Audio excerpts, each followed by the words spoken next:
Hello everyone and welcome to game 5 of the world title match between Roel Boomstra and Alexander Schwartzman. Today I will be commenting with Jitse Slump. Hi Jitse. Hello Esther, good morning. Hello everyone. Good morning, welcome back. Nice to see you here. Jitse, we've had 4 games so far. No victory yet. How big do you think the chances are for victory today? Yeah, it's difficult to really say, but I think as usual they will be trying their best.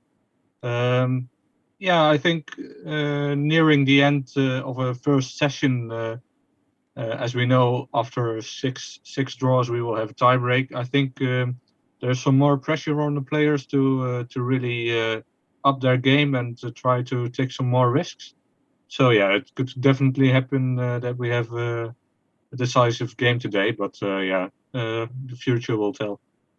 Yeah, you said in one of the previous streams that in chess somehow there are a lot of victories on match day 6.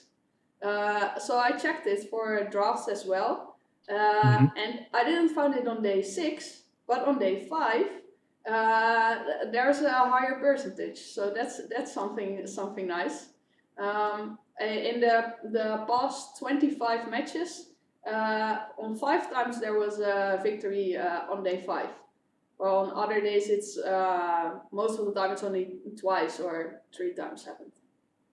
That's also an interesting statistic. Yeah, it's really difficult to say why that is. I think, but yeah, definitely something to be honest, I don't think it really matters that much. Maybe it's just coincidence, but yeah. What was funny was that on match day 2, it was the highest. I saw a victory of 6 times.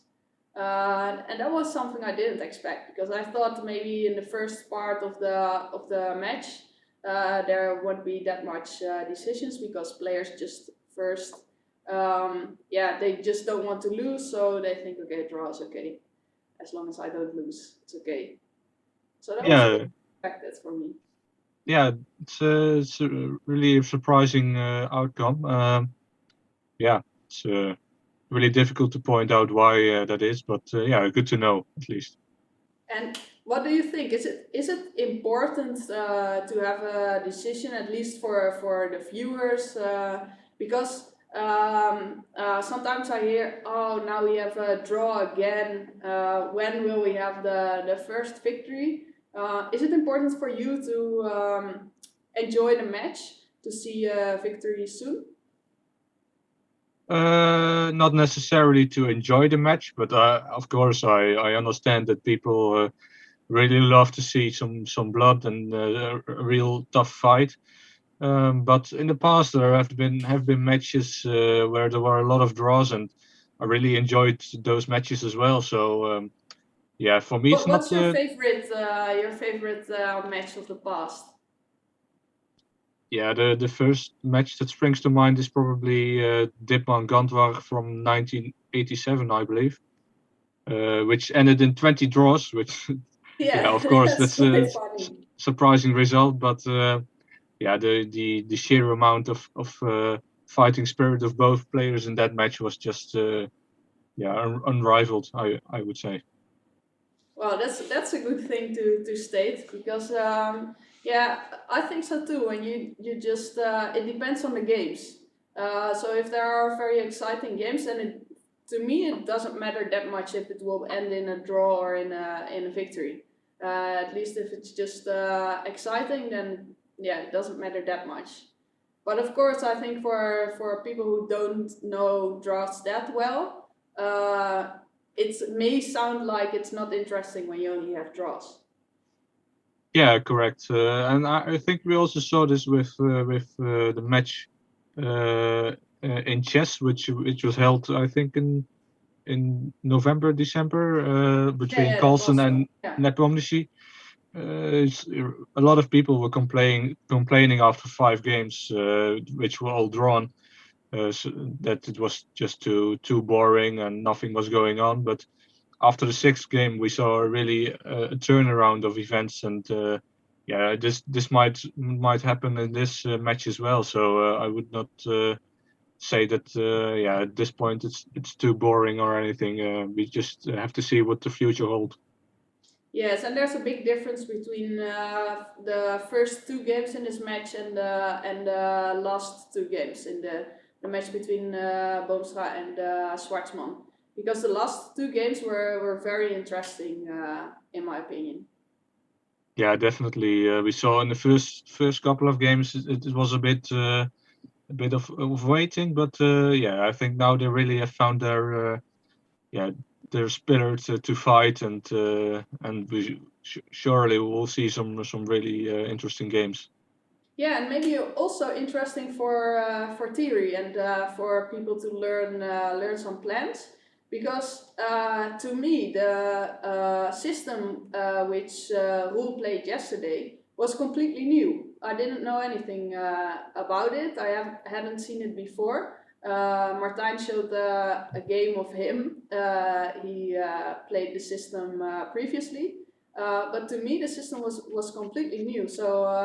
I think it will be for many drafts players. So that's also interesting.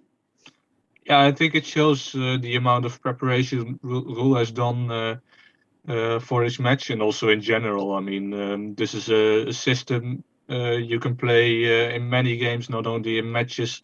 It really has been popularized by the engine scan, which has been yeah, used broadly since its inception.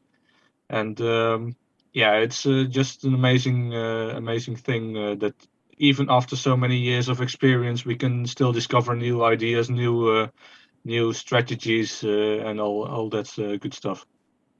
Yes, and talking about new strategies, do you think Roel will play 33-29 again, and he has found a new way to play against the play of Schwartzman in the, what was it, game 3? Yeah, it's definitely possible. I think it's very logical to analyze the match games themselves and come up with new ideas during the match. And I think it's very possible that Gul has found something against Schwartzman's plan of the 3rd match game. But yeah, we will have to see. And yeah, definitely something we should look out for. Yeah, because I also heard that I read it at to Neuwees, some comments that the way Roel played already after 3 moves, as as we saw the continuation of Schwartzman, it's not possible anymore to play like Roel did on this top level, because it's just the way Schwartzman played. There's no answer to it. That was one of the comments onto Neuwees. Do you think that's right?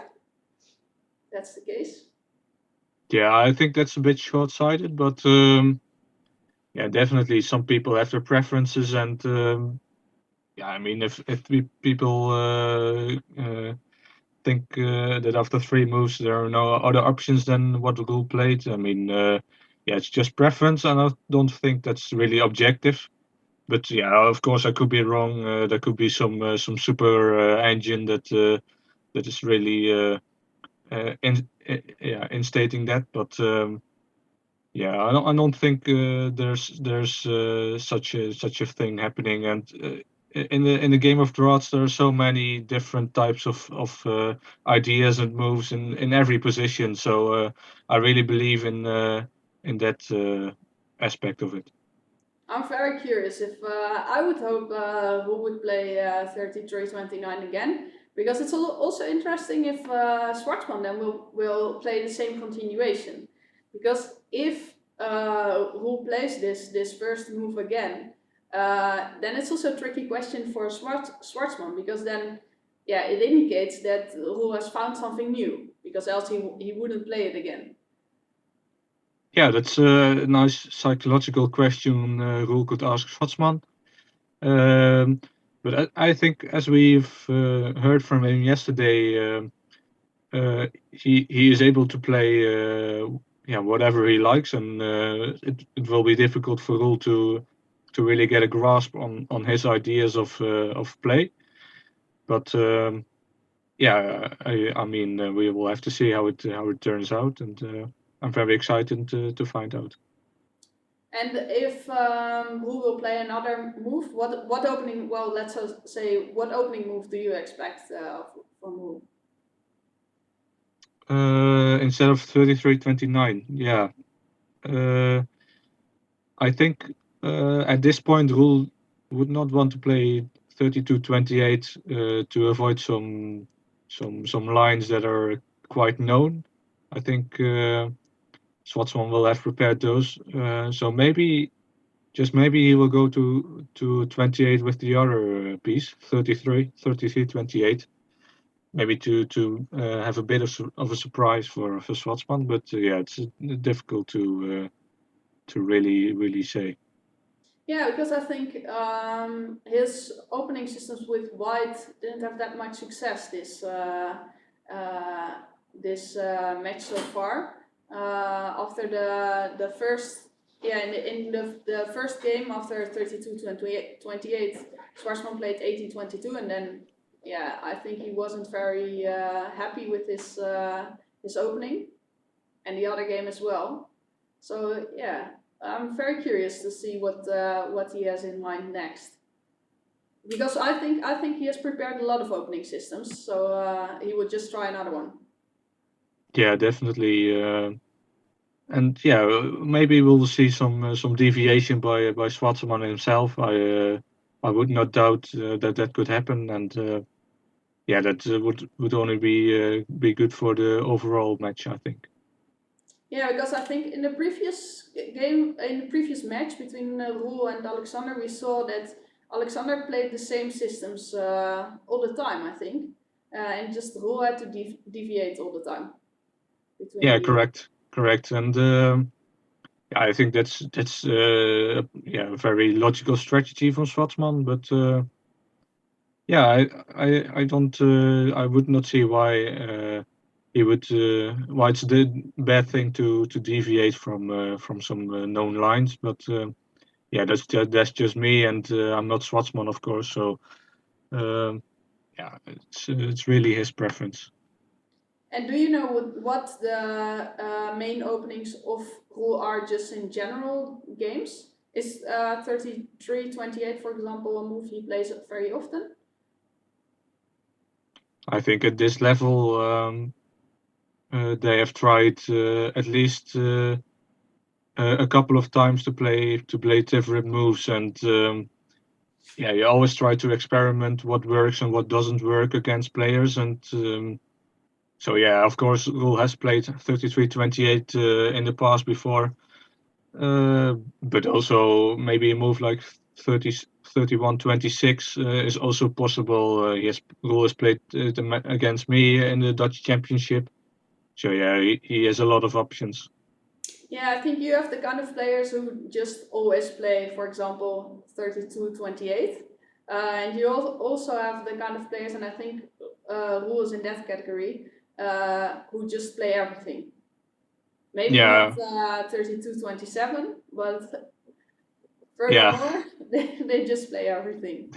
32-27 is a bit of an exception. Only a handful of players are known to play that a lot, but yeah, I think other moves are just very playable and logical. Maybe not 35-30 in a World Championship match, but yeah, the rest of the moves are just fine. Yeah, that would be quite something if Hull starts to play 35-30. That will be nice, and also it would be nice to see how Schwartzman would answer. Yeah, Because seeing from his gameplay so far, maybe he wouldn't answer 2025. yeah, but I think you would be surprised by that. I think a lot of players, maybe also like Vadim Verny, you would think they would yeah, exchange a bit of pieces and try to win against you in some dull position.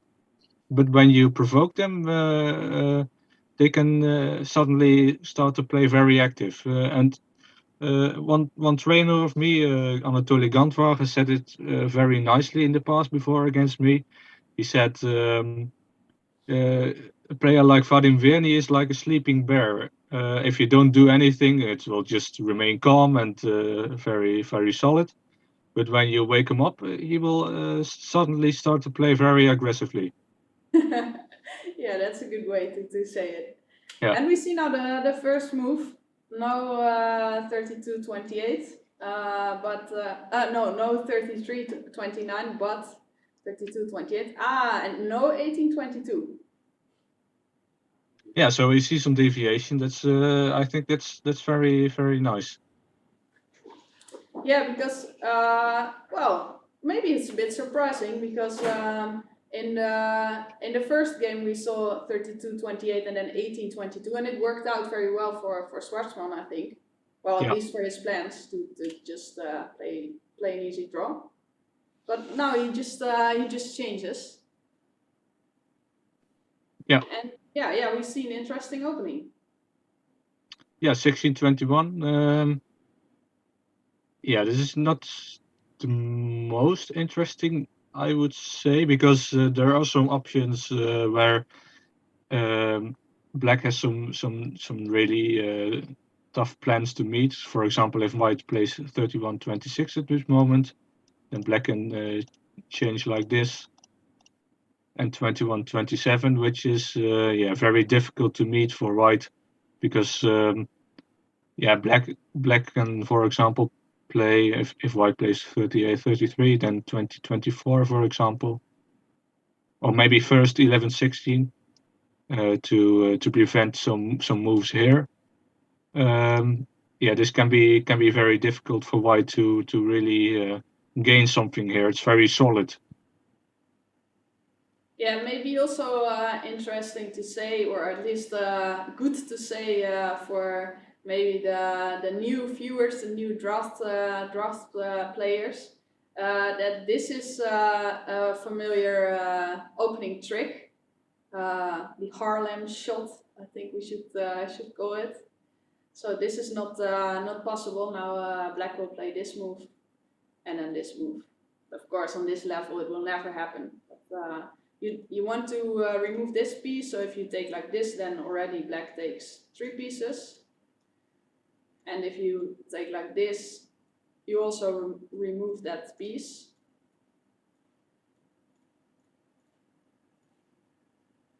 But of course, that won't happen. No, this is a very known trick, and I think How many even times did you won with this combination?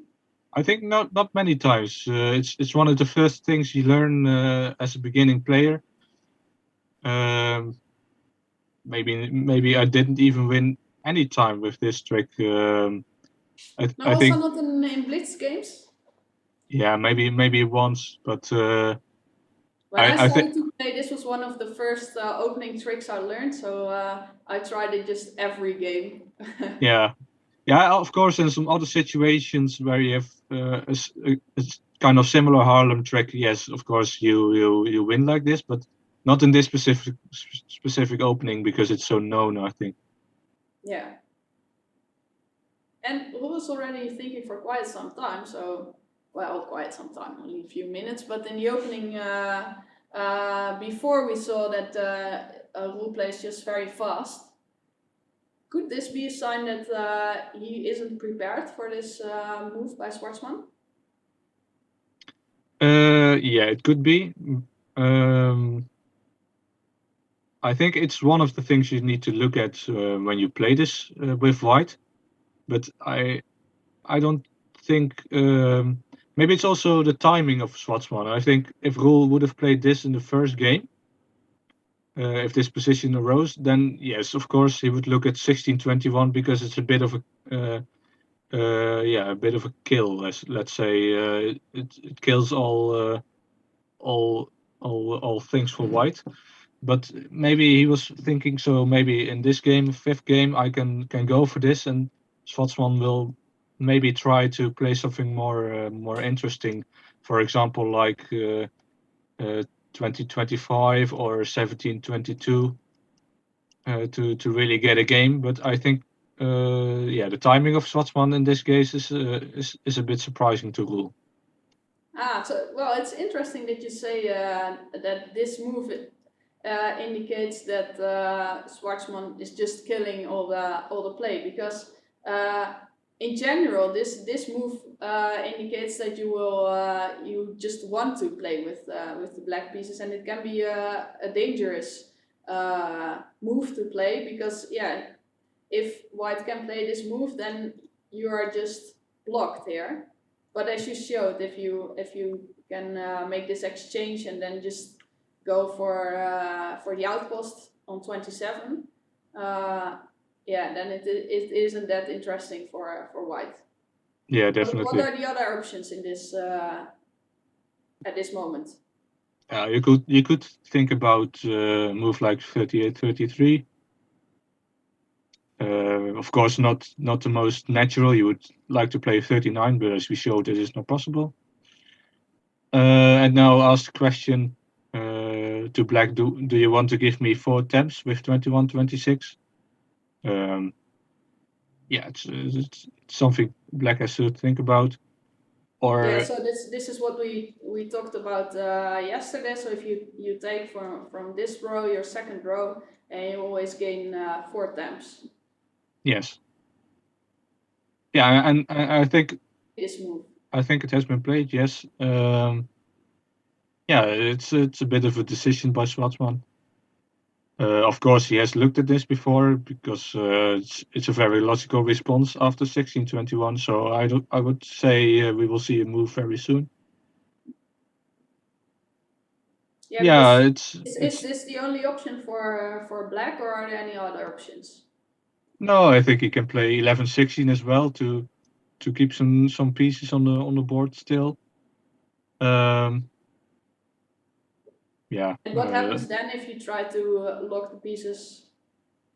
Then it can still become relatively interesting. Maybe after a move like 13-18, I'm not sure. Yeah, okay. Now white can change, of course, but at least it's this can become very interesting, because now black is a bit locked and he has to find a way to get out of this position. And as we saw in previous games, Schwartzman also tried to exchange in the opening. Do you think Schwartzman could also be able to play this move? Yeah, it could be, but I think after that we will not be very happy. No, I don't think so. So if you take like this, then black just takes backwards, and if you take like this, then even more pieces will be gone. Take like this, and we won't be happy. But we're relatively far off of seeing that as of now.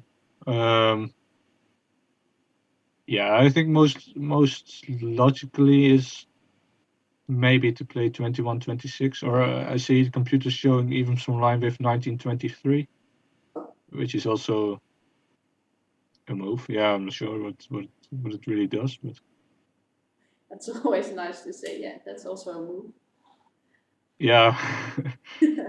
I think that's some advice of another teammate of you at Van Stichtans, Ron Heustens. If someone plays a move which you don't expect, then sometimes you get nervous, or you just think, oh, oh no, what's happening? And then you start thinking a lot, while Ron just says, you can also think, okay, that's also a move, and then keep on playing. Yeah, I think he has done this before against Hans Janssen, I believe. Yeah. I think he a very strong grandmaster from the Netherlands. He's very famous for playing a bit of unorthodox systems and strange moves. And if you're not prepared for it, you can really burn some time on it. I think that's where it stems from. Ron just saying, "Okay, Hans, this is also a move." Yeah. Just to combat the strangeness of it in that way.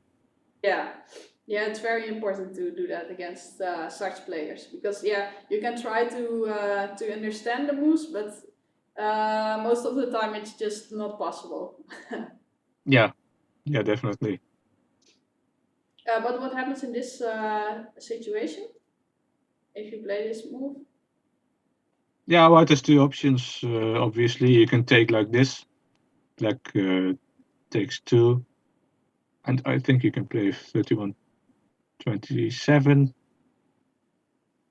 Yeah, it's a bit of a strange exchange. At least it's an exchange, so definitely some pieces flying off the board.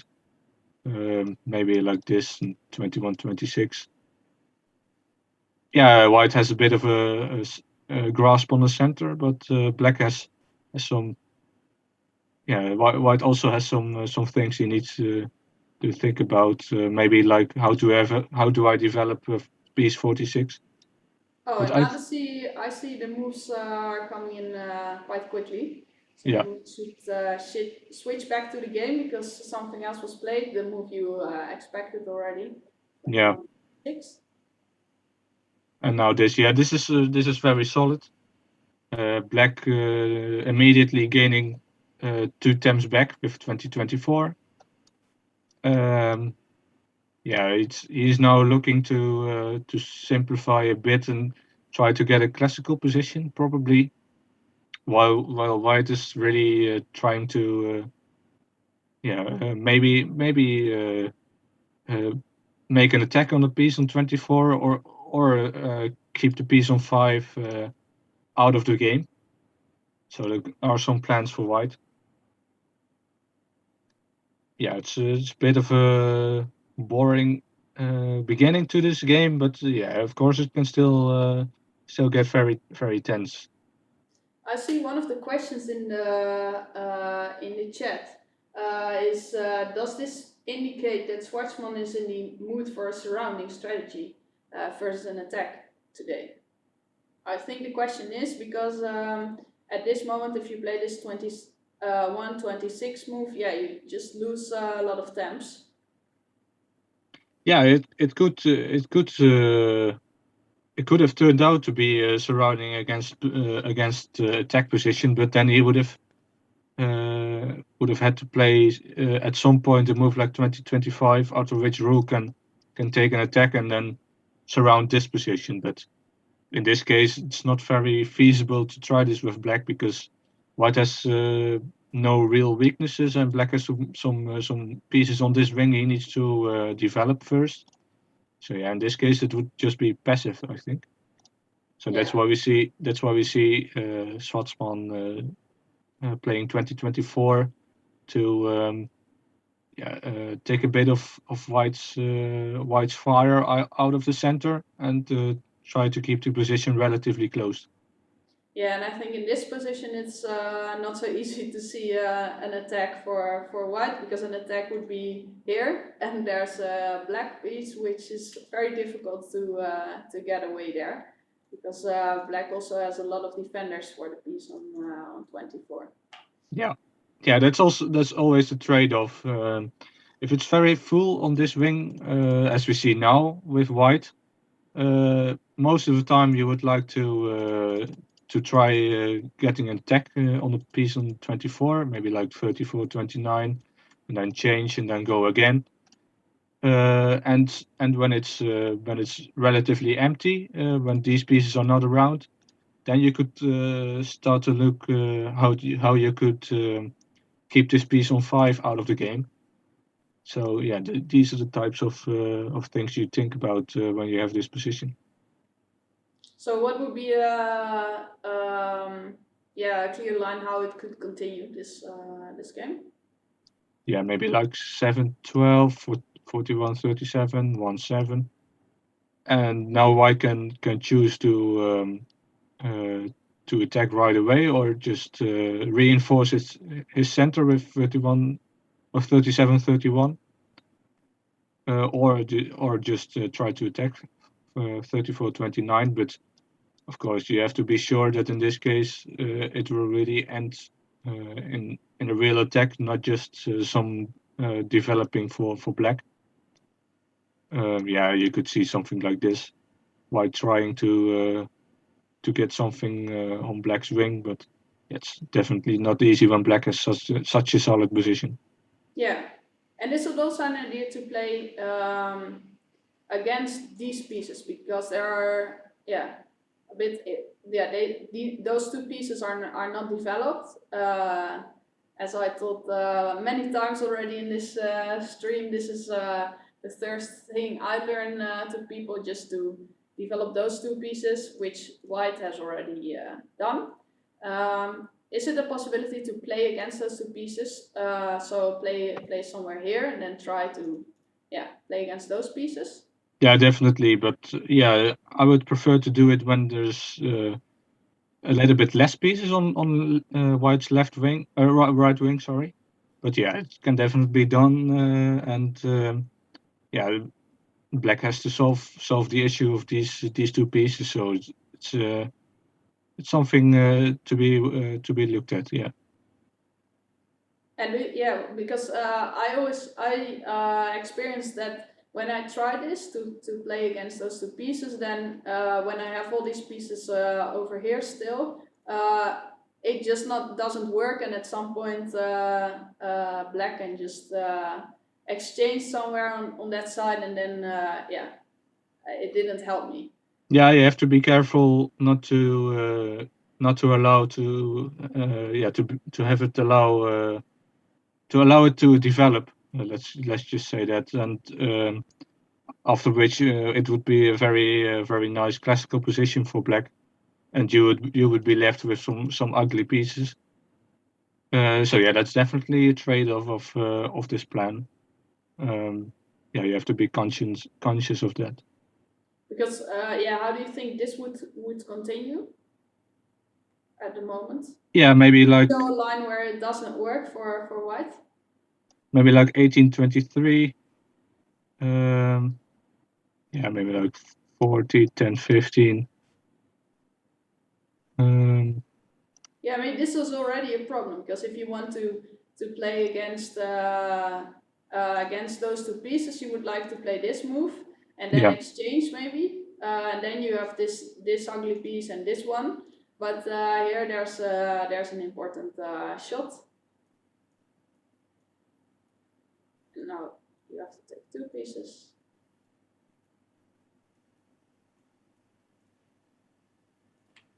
Yeah. Already one of the problems. The gap on 49 can be a problem for White, maybe. Yeah, definitely. And I think this plan with 34-30 is relatively interesting against some weaker players, because they only see problems for them. At least that's my experience. When I was little, I would not enjoy playing with black in this position, because yeah, it would just be I would just see problems for me and not problems for my opponent. But yeah, of course, players with this level, they are very used to positions like these, and yeah, it doesn't scare them one bit. So maybe White has to play 44-40. Yeah, black still has some issues because there's no 12-18 because of 34-29. Just a small combination to king.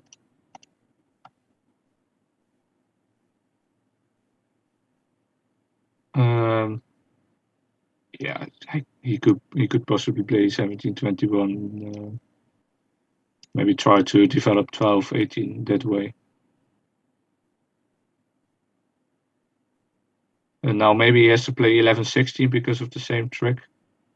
Yeah, even though it stays equal now, I think after this trick, then black can just recapture the king, and it will stay equal. But yeah, these are just variants you need to look out for. Another suggestion I see in the chat is that in the current position, so at this moment, to play this move.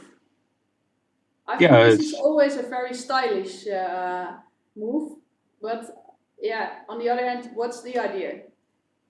Yeah, well, the idea is, of course, to play 31-27. Yeah, maybe now you can also play 34-29, but the idea mostly is to play 31-27 when it's like this, because now black has some issues with 12-18 is not possible, 13-18 is not possible. So you're really quick to go to 27. And you also keep open the option to play these two moves. So yeah, this is just a very flexible move, as you said. But you need to be sure that you don't run out of moves.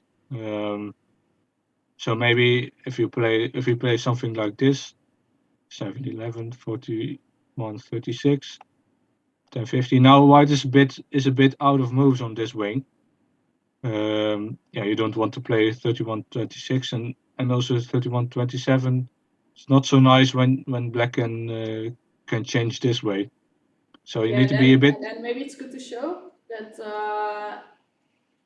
I think the problem is here. If you take like this, then you don't have any piece here. If you have only one piece, then it's okay. But if you cannot get a piece anymore on 36, then at some point 27 will be under too much pressure. Yeah, right? Definitely. Yeah, that's the main issue here. So that's why you would probably see one take to 26. But yeah, it's not so nice for white this position. Even though he has some really nice deployment from this side now, but yeah, I would think Roel has something else in mind.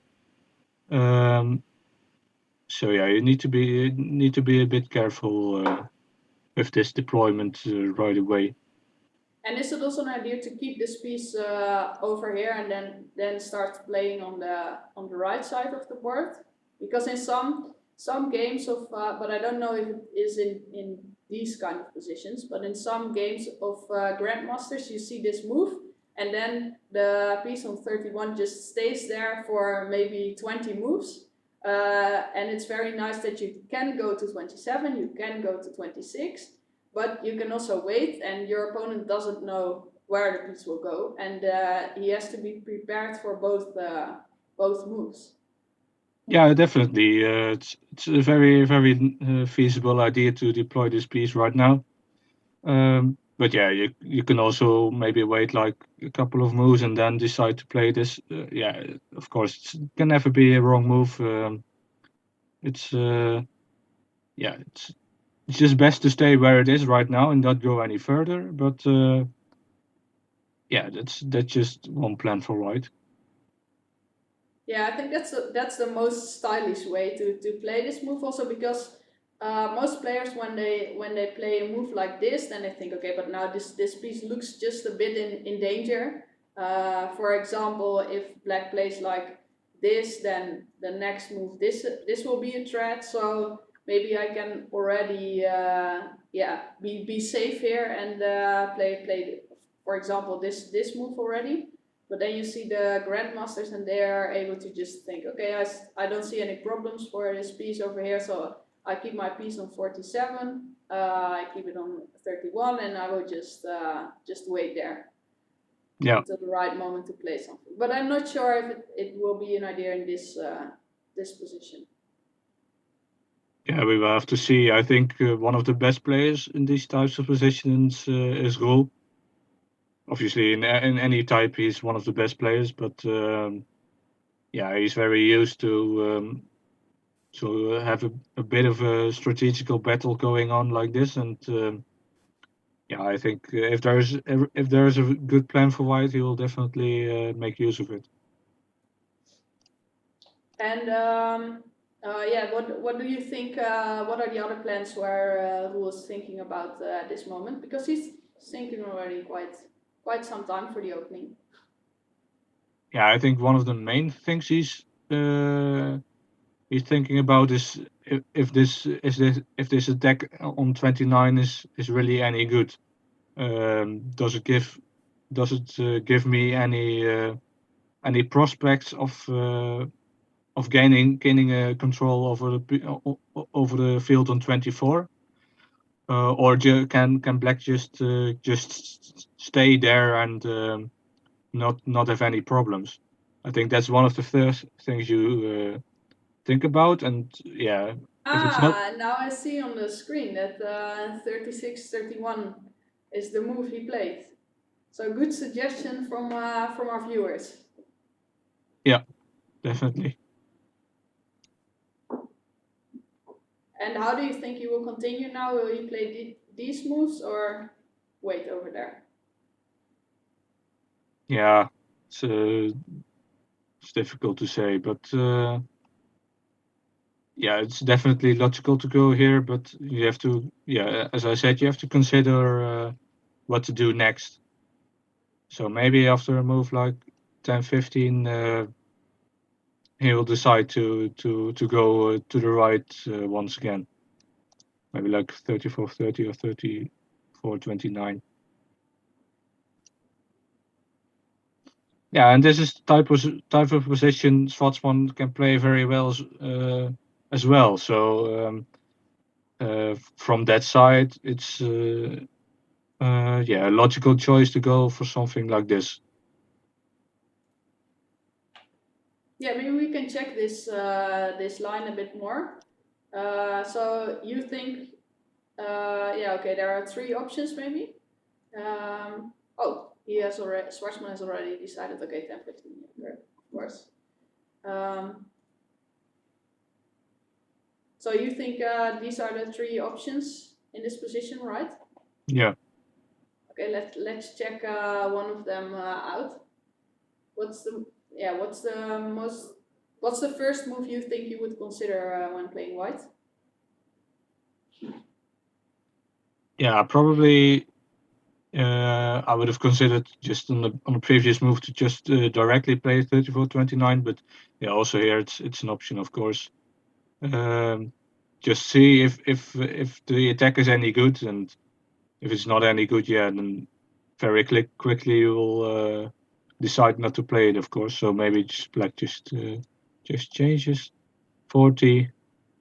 Yeah, maybe like 10-15, 44 or 45. Not sure. Or maybe it's at this point it's a good idea to play 34-29 because now Black is not able to close with 14-20 or 15-20. Yeah, 15-20 of course is possible, but I don't think Schwartzman would allow such a development. And after 14-20, then White has a small combination, of course. Just winning a piece. So maybe at this moment, yeah, now Black has something to think about. Maybe 17-22. Take to 22. This could be a problem for White because now Black has some threats to change a lot of pieces. Like 24-29 is a threat. Also 22-28, of course, is a threat. Yeah, this could turn out to be a bit boring. And it's not a problem that because yeah, in this binding you always have to check if you can do something against the binding, and you can play like this, and then there's an edge piece on 25. Yeah. But it's not a real problem for Black in this position, right? No, not really. But I think because just white doesn't have that much center, and and black has some easy moves. Just develop his pieces on that wing, and this it's piece. not a real binding yet. If there would be a piece on 23, then it could become a problem maybe. Yeah, But definitely. as long as white doesn't have a piece on 23, then there's no binding, so you cannot profit from it with combinations. Yeah, correct. But I think Roel has chosen for another move. Yeah, this is obviously the most critical try to keep pieces on the board.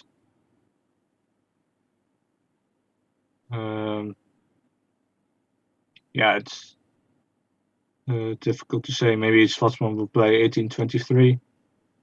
And we'll have to see how Roel will play this. Maybe like 30-25. But now there's obviously the problem that on this wing it's all frozen. So for example, if black plays 11-16, now 40-34 is the same combination as we saw before.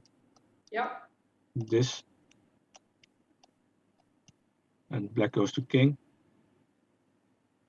And after this move, black has the option of 24-30, which in the Netherlands we would call the bomb set.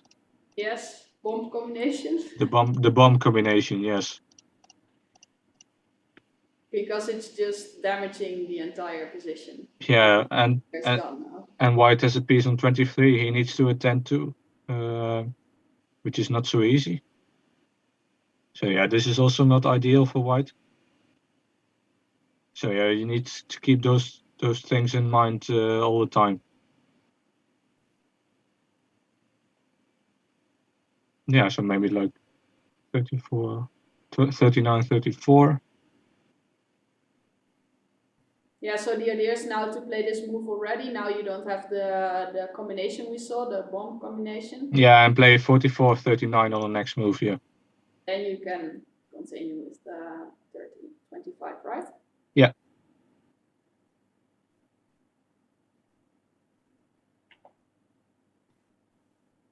Yeah, this is a clash, classical clash in this case.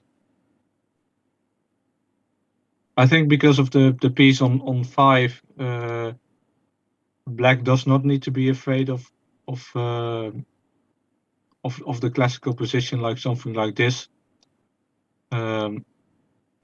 Yeah, normally you would be a bit afraid to allow things like this and to really get a grab on the piece on 5, but now you can just change with black, and because you still have a piece on 5, you have some easy moves here. So yeah, for black this is also not really an issue.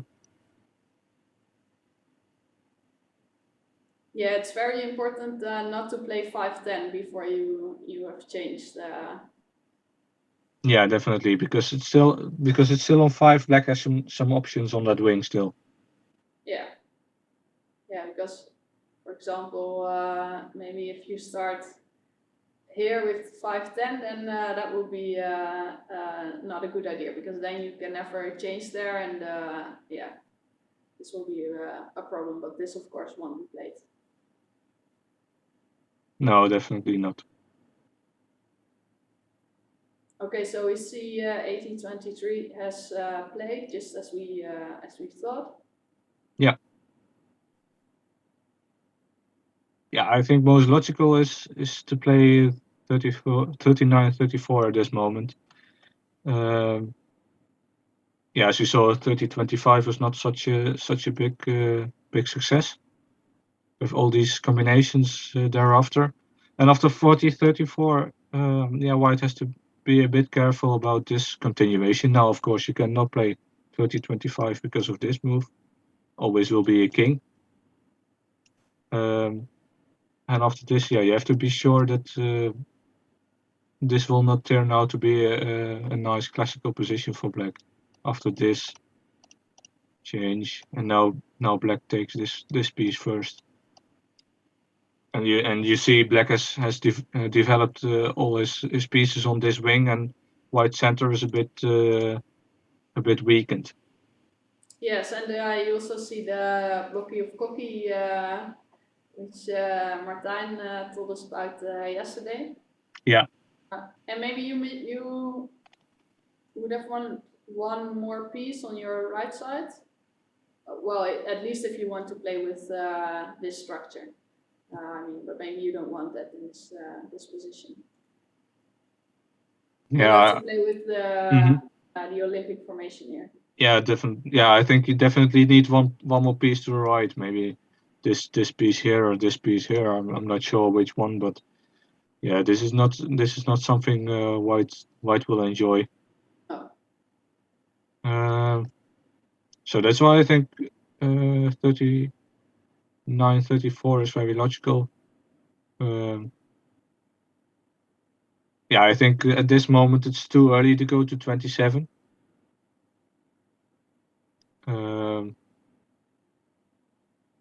Yeah, black can play 13, 18, but I'm not sure if he wants to allow this.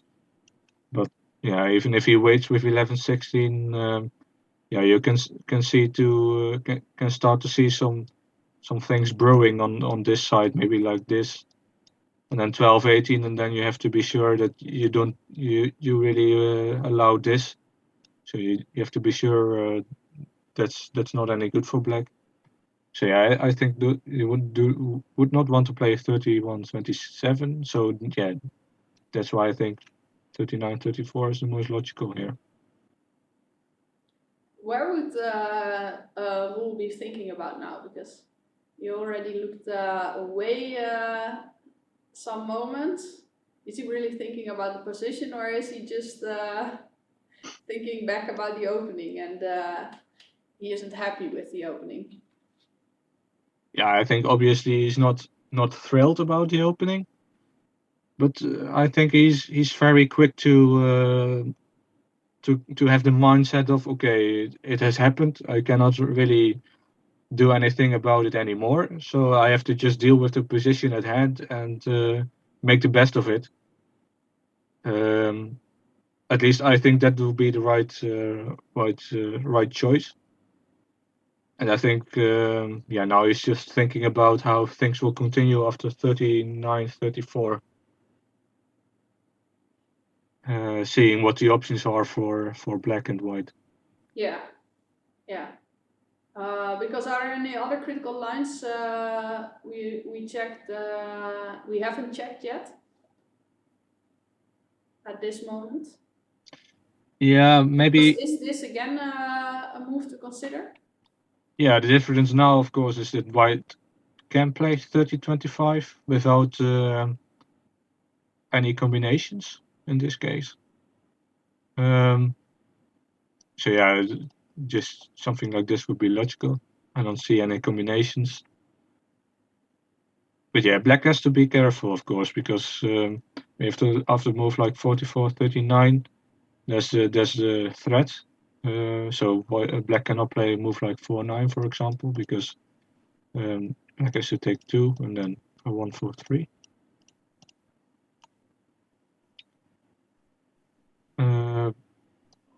And after this, yeah, black has to be a bit careful about the center, because yeah, there's still some holes to be filled. Also on 7, white can now play 50-44, which is with the threat of 28-22. Yeah. So yeah, black has to be a bit careful. But I think Roel has played 31-27. Yes. Oh. So the move you said about I don't think he will play this move yet. It's a bit too early. Yeah, maybe he has seen it is just relatively stable on 27. It will not be attacked really quickly. Yeah, but I wouldn't expect this move. Yeah. Yeah, because now if Schwartzman plays this move, yeah, is this really a problem for black? I wouldn't expect this to be a move who wants to play. An exchange. This exchange. Yeah, but I don't really see any other options than 28-22 because yeah, of course white also gains by this exchange in the sense that he can now develop his piece on 50 through 39-33 and then later 44-39. So yeah, white also gains something from this, but yeah, it's clear that a lot of pieces are going to be exchanged if black so wants to. Yeah, and also the move has been played now. Yeah, we see this. Yeah, I don't think white can play any other move than 28-22 because yeah, if for example we play this, then 9-13 and again this wing is blocked. Okay, now white can play a 4 against 4. Maybe we can show this. Yep. But yeah, this is not something white enjoys, of course, because this is equal and we have all these edge pieces. Yeah. And black has just a stable piece on 24, I think. So yeah, in this situation, this is just frozen because as you saw before, there are some tricks. In this case, starting with 17-22 and 24-29. And again, this hole on 49 is very difficult for white. But I think he has played 28-22, so yeah, we were not wrong about this. But now to me, the structure for black looks more flexible than for white. Yeah, definitely some pieces in the center that were blocked by its own pieces from the black side are now developed, and yeah, it's very easy to see how black will continue moves like 8-13, 4-9, 40-20 spring to mind. But yeah, also from the white side, nothing is going on. 39-33, 44-39, just very logical moves from this point. But do you think the piece on 5 will be the piece and the weakness in their position where who wants to play against? Is that the idea of this this way of play? Yeah, you will want to play against it, but it's not so easy, obviously. It's yeah, Swatson will do anything to neutralize this piece, and if he manages to do so, I think most of the advantage, so to say, that white had will be disappearing. So yeah, how would it continue? I think this is a very logical move, right? Yeah. Already played as I see it well. Yeah, what's the logical continuation now? Yeah, just 8-13 just reinforce the center. And then this looks logical to me, and then maybe it's a moment to think for black how to continue. Yeah, you can choose to exchange even further. Yeah, maybe that's a question for Roel if he wants to allow it. Yeah, I think at this point he can allow it because at least after that, black has not such an easy plan to develop his piece on 5, I think. So let's say we play this.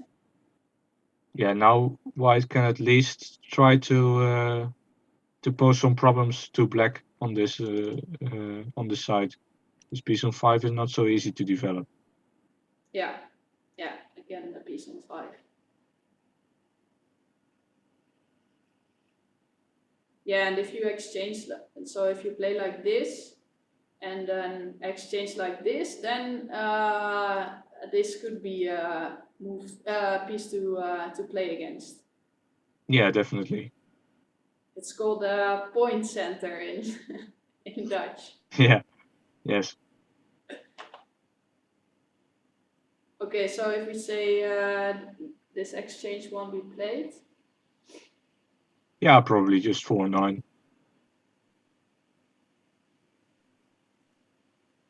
Yeah, it's a relatively sound position for both players, I would say. Just Yeah, probably white does not want to allow. Yeah, maybe he can allow, of course, but you would have to play a strange move at this point. So yeah, maybe logical is 33-28. Yeah, black will have to still solve the issue of piece 5, but I think after 14-20 it is already solved. So now this is a positional threat probably. Yeah. Because then you develop also the piece on 15, which can be a weak piece in classical positions. So you should play this move, or can you just allow it? Yeah, it's difficult to say. If you allow it, yeah, probably it's still very equal. So let's say you play 30-25. Yeah, now black plays maybe like 2-8, 40-34. But Yeah, now you don't have this formation anymore, which Alexander Bayakin calls the most important formation in drafts. While white still has the formation. So Yeah. could that be an advantage for white? Yeah, definitely white has a little bit of a more pleasant position. Also, if you look at this pieces around here, and white has an open field on 33, so he is not really that inflexible. But yeah, That's very important in classical positions, because this blokkie van Kokkie, as we call it, Yeah. it's very familiar in Potkoa systems, in surrounding of the center. But it's also important in classics, right? Yeah, definitely. So the move 39-33 is a move which will be played very easily on lower levels. Okay, maybe not in this situation, because then it's difficult how to continue. You cannot bring the piece on 50 anymore. But in a lot of classical positions, players play this move. But then they make this structure, and yeah, it's not flexible. Yeah, that's totally correct. And yeah, the fact that white has managed to keep this field on 33 unoccupied is very helpful in this type of position. But still, And also this formation is very important, I think, for the wing control, for the control over 30 or 25. Yeah. Because now if you continue like this and then you play this move and black plays like this, now you can just capture back to 30, and then you have the control over that wing. Yeah. Yeah, due to the fact that black does not have this formation anymore. Yeah, so if you play like this, and now if black would have had this formation, then at some point if you go there, he could exchange it. And then this is always the question, who has the wing control? So on this side now, white has a piece over here on 25, but if black would have had this formation, he could have changed here, and then black could be on 25. Yeah. So that's always the question. Yeah, exactly. Yeah, I think about this position. Is it an advantage for black that he has developed a piece on 16? Yeah, this is in open positions. It can be an advantage to have developed a piece on 16. For example, you can go to 22 and you don't have to be afraid of a 4-clock. Yeah. But can it also be an advantage in classical positions? Yeah, this is a very difficult question. I think with the Team NL group, we've also tried to answer it in various positions and come up with ideas of why it will be beneficial in which position to develop it. But it's not so easy to really state something concrete. It's yeah, in some positions, yeah, definitely it can be very helpful. Why it does not have any contact. on the piece on 16. But yeah, in classical, it's very oftentimes when you develop this piece on 16, it can be very common. After a few moves, you'll be there again. So maybe like 11, 17. Just make some moves, 7, 11, 50. And it's very common that black just plays 11, 16 at some point, just because he has to take control over the wing at some point. So in some positions, yes, can be very helpful to develop this piece on 16. But in classical positions, most of the time, it doesn't really make that much of a difference, because it's very necessary to occupy 16 to gain control over the wing at some point. Yeah, so wing control will be something important probably in this game. Yeah. So as Roel is thinking again, is he considering whether to allow the exchange, do you think? Well, on the other hand, if he bothered it, then he should have done something to it on this moment already. Yeah. No, I don't really think he's too worried about the exchange. But the thing is, you would have to play a rather strange move in order to allow it. I mean, yeah. Most of the normal moves like 33, 28, they will just get it out of the way, and you have to play a move like 50, 44, which is a bit strange. 47, 41 is also a concession you would maybe not like to make. So it's not really. There are not really any opportunities to allow it. I think. So you expect this move? Yeah, most probably. Yeah. Yeah, I can also maybe play 40, 34, which does allow it. But in that case, you have played 40, 34, which is in general a pretty good move. And what's the advantage of 40, 34 instead of 33, 28? Yeah, it doesn't commit yet. So if black plays like a move like 11, 17, of course now you cannot play 30, 25. Maybe you can, but you will not want to allow this series of exchanges. After which your ring will be somewhat empty. Yeah. But you can play 45 first, and just keep the option open of playing 33, 28. So maybe like if 2-8 is played, then 30, 25. Yeah, black can change, but still the issue of piece 5 is not solved after that. Could it not be a problem that white has a piece on 40?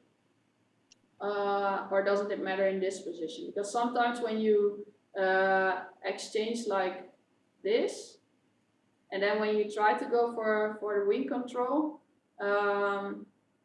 you can play like this, as we said previously. Not in this position. Yeah, it can. Yeah, it can be a weakness. So you have to consider it very, very clearly, of course. I mean, now if you play like this, then well, at least there's no Olympic formation anymore. Yeah. And the black wing has developed. Yeah, but the advantage of not playing 33-28 at this point, or early, is now very clear at this point, I would say, because now you've given yourself the option to maybe get a surrounding position with 39, 34. Maybe like 5-10 is not possible, of course, because of a small combination. But maybe like if 5-10, then also this small combination.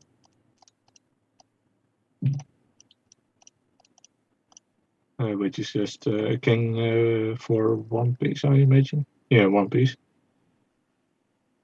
And yeah, maybe after a move like 7-12, then you can look to go like this, and yeah, it's very clear that white has something to play against. Yeah, this is very nice surrounding idea. Now we Yeah. have the Potkoa idea I was talking Yeah, about. it's not really the greatest of surrounding, because black has some pressure on the piece on 27, of course, but yeah, it's still something to play for. Yeah, but it won't happen as Roel played 33-28. Yeah. Yeah, also very clear, of course. Yeah, the main thing for black is now how do I develop this piece on 5? Yeah. And he will probably look to do everything to give all his attention to that. So probably a move like 14-20 is very usual. Oh, he just played 11-17 first. Yeah, also possible, of course.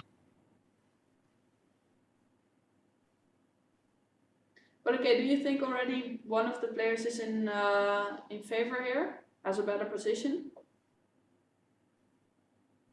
Yeah, still white is to be preferred. White has the more flexible position with this open piece on open field on 33, and black has a piece on 5, which is not developed yet. So yeah, still a bit better for white, I would say. Yeah. Okay. Would it be a plan for black to play 7-11 on the next move and to 8 and then exchange? Yeah, it's something white has to be taking care of, definitely. Yeah, it's not so clear to me what white will be doing. Maybe one idea would be to play 30-25.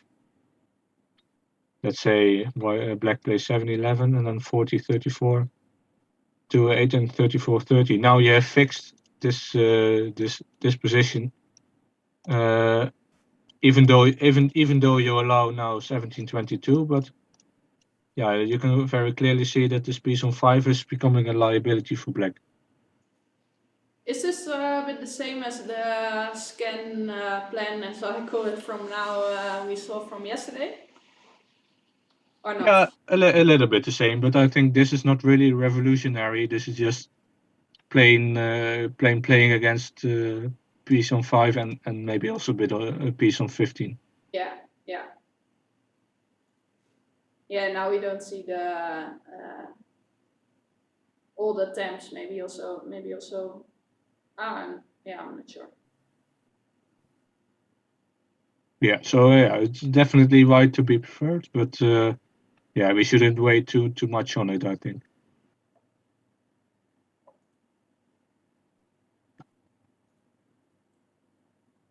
Yeah, and maybe also an interesting statement of Casper van der Tak in the chat. He says, "I feel that Alexander's match tactics are much better this time than around the previous match." What do you think? Well, it definitely says something that in the third match game, Schwartzman had the upper hand, which in the other match, the previous match between these two players, it was Roel who had the first strike. So yeah, definitely it has to be said that Schwartzman has made some clear improvements.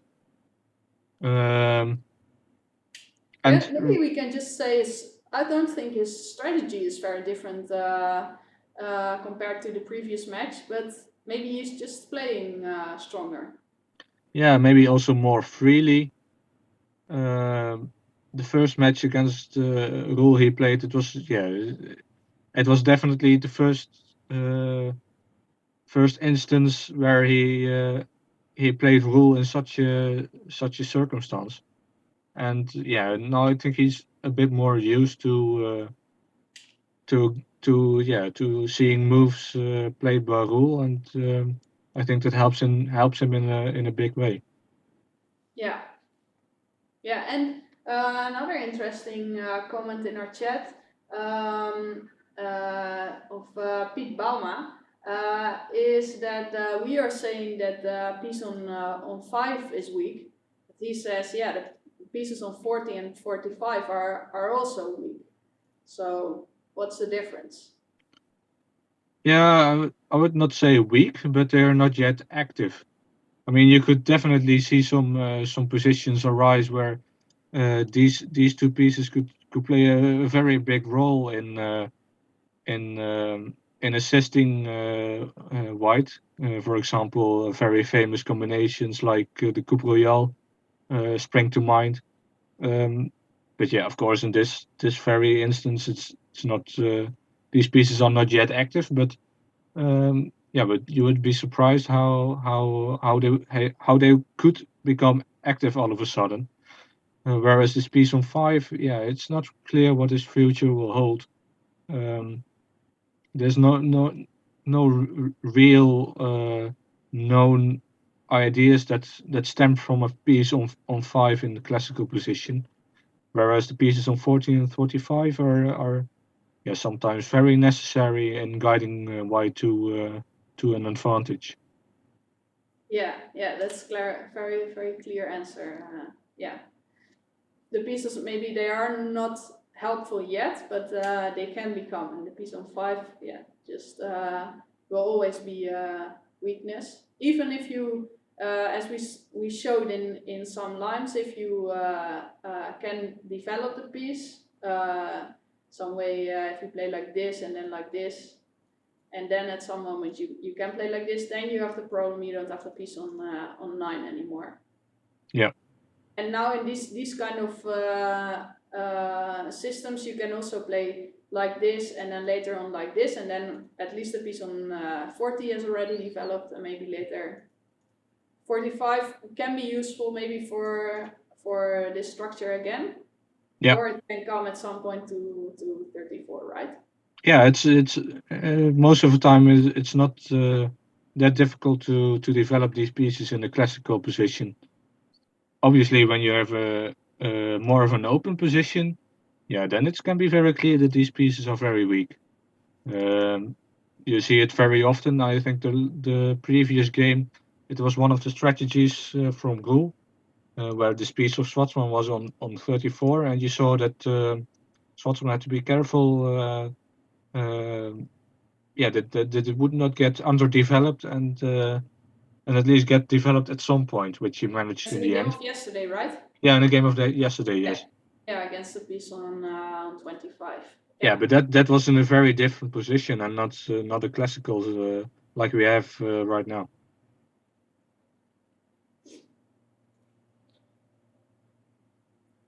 Okay, so yeah, we already checked. Did we already check some nice lines here? What do you think the continuation will be? And maybe also the choices for white. Is Roel thinking about this this plan?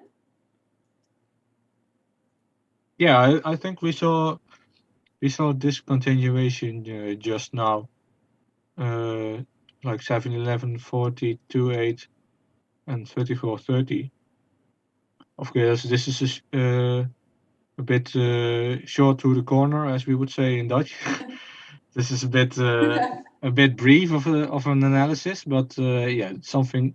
I think Roel has played 30-25. Yes. But my eye was also on this move 15-20, which Roel has to be careful about. Oh wow! Because yeah, of course now there's a bit of a threat of playing 80-22. And now black can try to develop his piece on 5 in this manner. So maybe like this. And yeah, it's not very clear the value of this position. This construction can can be made use of by white.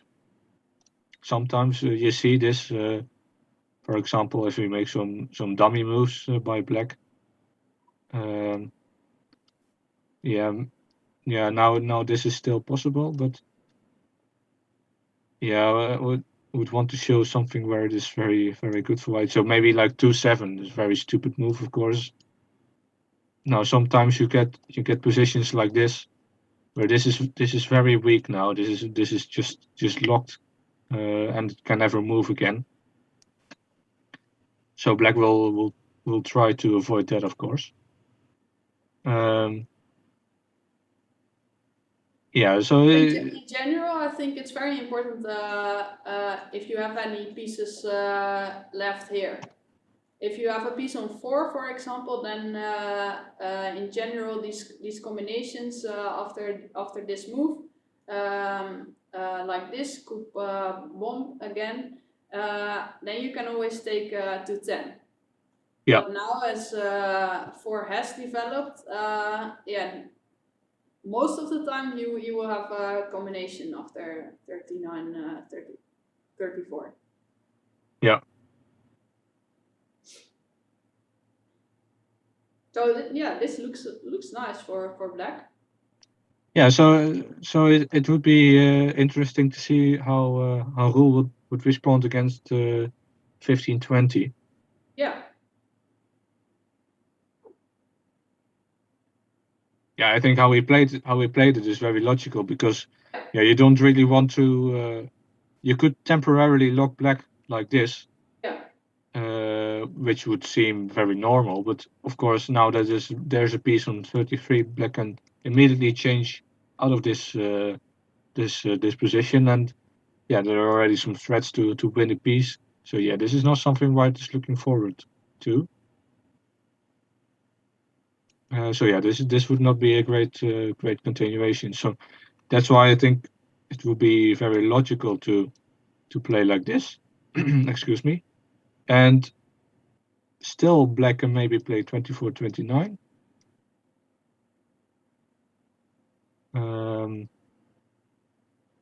Yeah, this is very, very critical maybe. White has to be sure that after a move like 39-33, black cannot go to 24. But Yeah, I this think, is always an interesting idea, and one of the main ideas is that if you attack like this, then black can go here, right? yeah. Not in this case, white has a counter combination because of 28-22, of course. Yes, and now you lose a piece. Now white is a piece ahead, but I think in this case, black can also give this Yeah. 14-20. Yeah, and this is very, very interesting. Black goes to king for 2 pieces, but yeah, it's not clear at all what the value is. One of the other general rules by Ron Heustens, and 1520 has been played. That's interesting. Yeah. The rules by Ron Heustens, I think, is if you can go to 45, but you cannot make a king on the next move, then it's not a good idea if it's for 1 piece or more. Do you know that rule? Yeah, I've heard of it, but I've never really considered it in my own games. But yeah, but talking about, maybe it's not for this situation. It's more when at some point you can maybe exchange the piece. Yeah, exactly. Not able to do that anymore. Yeah, now this piece can remain on 45 for the entire game. So this is a bit of a pickle. White is in here. Yeah. Of course, white can play 28-22, but I think after 12-17, there's not really much white can do to stop black from going to king. Yeah, perhaps 39-34 to capture this king if it goes to a king. But yeah, even in this continuation, it's very clear that black is better, of course. Because it's just more far ahead. There's a piece. This piece is very far, but it's just an edge piece. Yeah. and black can go is faster to the central squares. Yeah, exactly. Okay, so yeah, I'm very interested what. So we see this position, yeah. He has thought, because for sure he has thought about this this move. Yeah.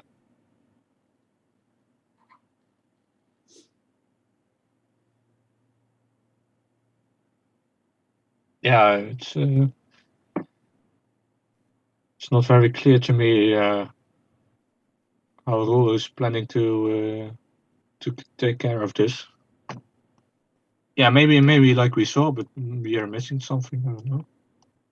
This just looks very normal. Of course, white can choose to change now, but yeah, this would be a bit of a disappointment. And were there any other options after? Because I just played this move, but are there any other options? Yeah, maybe 27, 22. Let's see, what is this? Yeah, to be able to attack now. Yeah. But I'm a bit afraid about this move. Because now there's a threat, and white cannot play 34, 29. Yeah, okay, it can play 43, 39, of course.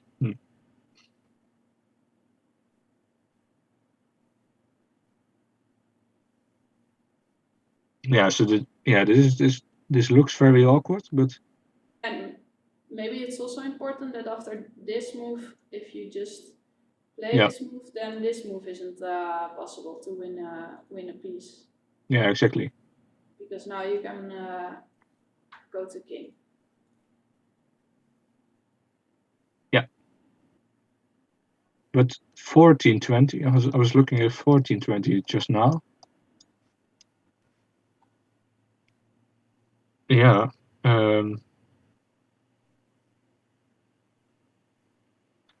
White has to be after this. Yeah, white has to be sure about this because his wing is very weak. Obviously, there's no pieces here. Yeah, so if you go in between, then probably you would just exchange here, and then there are no pieces on that wing anymore. Yeah, exactly.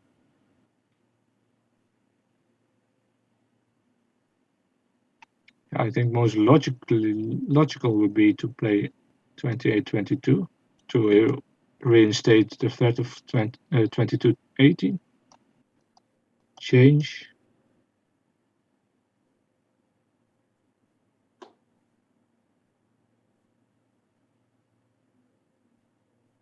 Yeah, this is not clear. No. I do have an idea of a sacrifice in mind, but I'm not sure if it's any good because yeah, it's very strange. I was looking at this, and after this, play this move. Oh wow! So one piece behind, but you're now trying to go to king with 25. Yeah, it's a bit of a joke that I in the when we have trainings with Team NL with the boys of the Netherlands. Oftentimes I have these types of sacrifices for one piece, and I go to 15. It's a bit of it has become a bit of a joke. That's a bit of a that is a Jitsu special, but yeah, in this case it's another example of sacrificing a piece and maybe going to 15. But yeah, this is not clear. So the idea is you're not in time to go for a king, but immediately, but maybe after some moves you can do it. Yeah, the idea is mostly in these types of positions. For example, after 3-9, you play 34-29 and 39-34 with the idea to change and then go to king. Yeah. Yeah, and then you go to 15 at some point, and then black can play 9-14, but then you can always give one more piece and go to a king very quickly. Yeah, exactly. Okay, well, that's an interesting line. Yeah, this is a bit of a long shot, of course, from the position we had. But yeah, maybe very critical. Who knows? Could be one of the lines where who was thinking about. I'm not sure about this, but but maybe this position. This could be something he's thinking about, because now Black does not have to give this piece. It just was something I was thinking about when I looked at it. The Black can also just play very solidly and maybe play 7-12 or something. Yeah, maybe this he doesn't like. Yeah, this is just Not enough. very equalish. Yeah.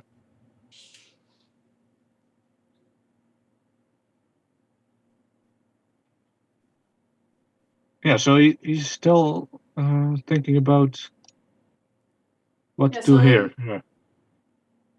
Is this then an other option to play? Is this where he's thinking about, or what are his other options? Does this make any difference?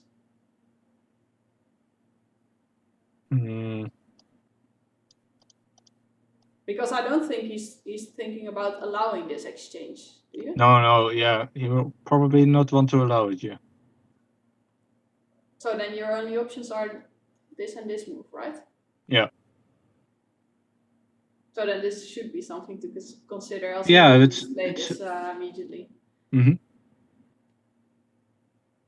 Yeah, it's probably Black just still plays 5-10. Yeah. Yeah, the problem is a bit, how do you want to continue? This is a bit weak on the left wing, and this is also not so nice for the overall balance of your central position. In this position, you would, I would imagine myself saying, why didn't I play like this? Yeah. So yeah, I don't think 39, so it's 33. difficult to say where who was thinking about at this moment. Yeah, maybe. Yeah, of course, it can be said that even after the change, let's say 1822 now. Well, this is of course not worse, but yeah, it's also not really nice to allow it, of course. Because White does still have a clear plan of playing against Black's weak wing. For example, play like this. We could see something like this. White just making this construction, and maybe on the next move 33-29. So Black does have to be a bit careful. Yeah. Okay. Well, this looks like a plan to me for White. Yeah. Constructive idea, maybe. Okay, so yeah, it could be that he is considering just to allow the exchange. Yeah. Yeah, I don't know. It's a bit of a long shot. Yeah, I see. Because also after 50, I think Black can just decide to play 5-10 as well. Yeah. And we would still have the same position if if White just plays 39-33 here. Yes, that's right. So then this and this and yeah. Yeah.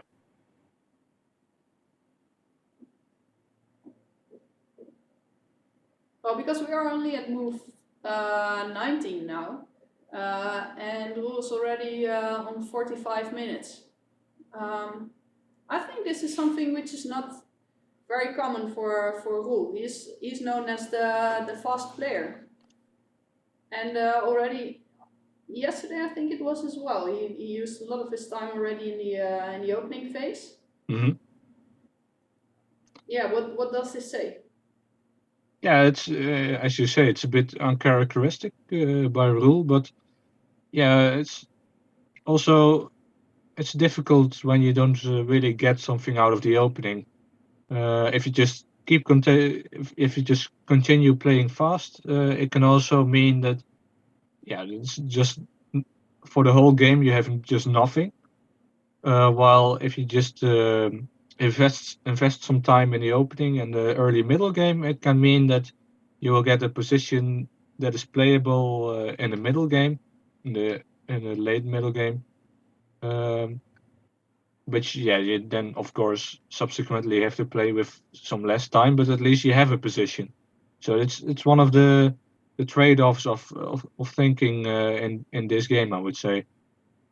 Yeah, so maybe it is in normal games for Roel. He just sees advantage more quicker, and now he faces Schwartzman, who is, as it looks like, he doesn't say like it, but as we see it from the openings, he is well prepared. And Roel just needs his time to search for advantage from the opening. Yeah, it's also quite a feat of Schwartzman, of course, to be able to pose some problems to Roel in the openings, or problems, maybe a bit of a big word, but problems at least in gaining advantage. Yeah, at least some issues Roel has to solve in order to get some nice positions. So yeah, it's definitely a gain by Schwartzman, and I think he has been doing that very well all match. Yeah, so that's maybe what Casper wanted to say as well. That I think Schwartzman has always managed to keep his the kind of positions he wanted. Even yesterday, where the advantage was very clearly for Roel. I think Schwartzman didn't felt very uncomfortable in any moment. No, I think throughout the game he just believed in his position and his ability to keep it equal, or at least keep it a draw. And from the game we can only say he has proven that, and I would imagine he will be delighted with how things are going so far. Yeah, and he always finds the right move at the critical moment. I think. Well, so far, for example, as we saw the previous moves, maybe half an hour ago, we thought, okay, this can become something interesting for Roel, but then Schwartzman found this 15-20 move, and now it's not even clear maybe who has the advantage here, right? Yeah, it's at least to me it's not clear, and would you even prefer black here? No. The black position looks more active. Yeah, a bit, but as we have shown in another analysis, it can also become very weak if he isn't careful. So yeah, still the fact that the white position is very solid gives me the idea that Roel is also not panicking or by any stretch of the imagination. Okay, well, maybe this is a good moment to go out for our lunch break. And then after the lunch, we will continue together with Jan Groenendijk again. Okay. Good moment for you, Jitse? Yeah, it's quite an alright time. Yeah. Okay, well then we will be off for a short lunch break, and after the break we will be back together with Jan Groenendijk. So see you soon. Okay, goodbye.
Hello everyone, welcome back, and also Jan, welcome back.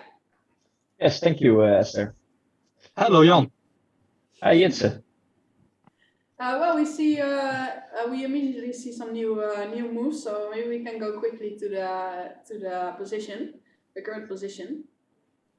Yes. Yes, let's do that. Oh, let me just quickly find the study. So yeah, it happened as we thought, but now 1722 has been played. So we went out at somewhere at this moment.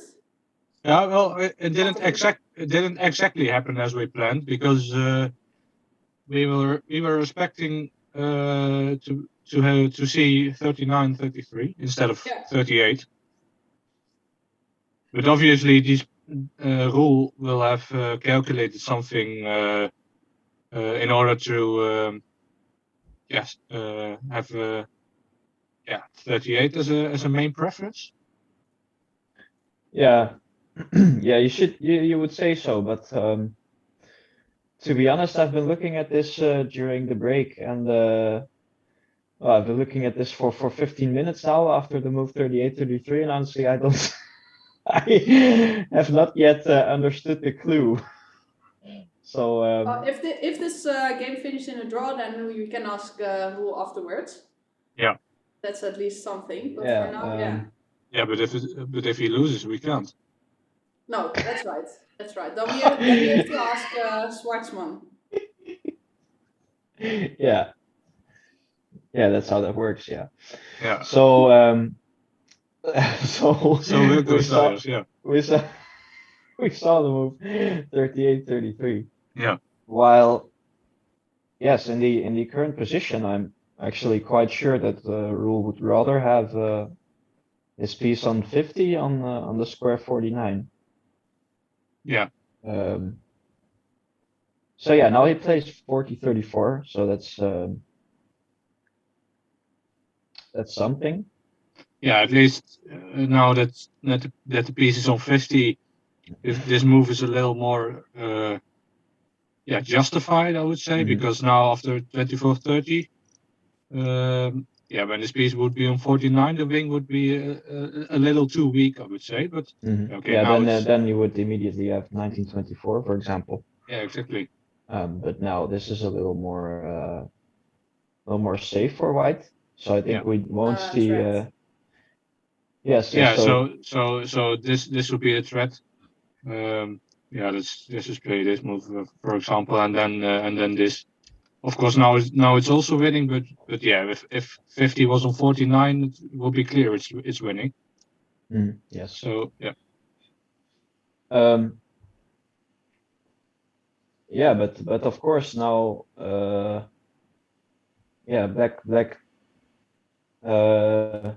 Black doesn't need to rush in playing anything here, actually. Because after this move, for example, if Black plays 6-11, 34-30, let's say Black plays, well, maybe he can play 17-22, maybe wait even one more move with 11-16, and he can play. So this is a variant. You were 17-22 maybe, or 11-16. Yes, 17-22 seems natural. Yeah. Yes, and he can play this whenever he feels like he feels like it. Yeah. Because it doesn't in Dutch we say it doesn't walk away. But I think in English it works as well. So yeah, I mean he can play this whenever he can play it immediately, for example. Well, not here because now white's quite solid, but he can play this after this move, whenever he feels comfortable. Yeah, which makes me wonder. Maybe we can find out why Roel didn't want 39-33, because if you look at this, it's just clearly better for Black, I would say. So maybe we missed something in the position we were analyzing. Maybe in this position. So maybe we saw 24-29, but maybe he was afraid of 7-11 and 2-8. I don't know. Yes, but on the other hand, I would find that quite strange because what's the difference? I mean, the difference is that he now has one move extra on this side, or at least in the case of the game, because well, this is a tempo that he's winning on this side. Yeah. But yes, on the other hand, I would say I would say this is a pretty big difference for the white structure, and I would, in any case, rather have 50 on 43 and have one move less on this side. Yeah, definitely. So yeah, honestly, I've been looking at it for quite some time, and I don't get it. I don't get it. Okay, Yeah. well, that's something we need to ask Roel Yeah. if this game will end well enough, at least for a draw. Yeah, just quickly looking through. Yeah, I saw some interesting possibilities here. For example, after 40-34, if black plays the well, kind of stupid move 7-11, white can immediately take advantage by playing 39-33, I think. Yeah, this would force black to to make a slightly awkward move because of this this threat. Yeah, so So if you yeah, play the logical move to A, Yes, for example, then you go for this combination. yes, exactly. And yeah, so black here has to make a move that he well doesn't want to make. So he doesn't want to play 11-16 in any case. You know, as Jitse said, well, it's nice to have 16 developed. So you want to extend this as long as possible, or not play it at all. And yes, so 2-7 also feels a bit awkward because of the hole on 8. And to use this formation, black really needs a piece on 8, and to put it there, he needs to break this formation. So there are some concessions to make here for black for sure. But of course, if black plays another move in 7-11, I think he's completely fine. You know, even the move in the game, I think will approximately, yeah, we'll get 30-25 because of this threat. Now black can choose, you know, to play this immediately, or he can, you know, even wait some moves because, yeah, it would be still there after he's developed the piece on 5. Because as Jitse showed, white absolutely does not want to play this because the black cannon will shoot immediately, so to say. Yeah. So yeah, there's an interesting turn of events here. And yes, it's I'm very curious to hear what Roel thought about this if we get the chance to. Because yeah, this is black plays the most normal moves there are, and he gets a better position. So it's not like he has to find an astonishing plan to get any advantage here. He just makes the most logical moves, exchanges towards the center, and now it's clear that the white structure, yeah, it's not what it used to be. No, I think not at all any difficult moves for Schwarzman in this case. And also, if you look at the clock times, he has a lead of 30 minutes as of right now, which I mean, against Roel, who is one of the quickest players on the top level, is quite a big advantage. Yes, Do definitely. you both have now the preference for the black pieces? Yeah. Yes, for sure. Does this also mean there are no real winning chances for white anymore when when nothing very special happens? No big mistakes are made by Schwarzman.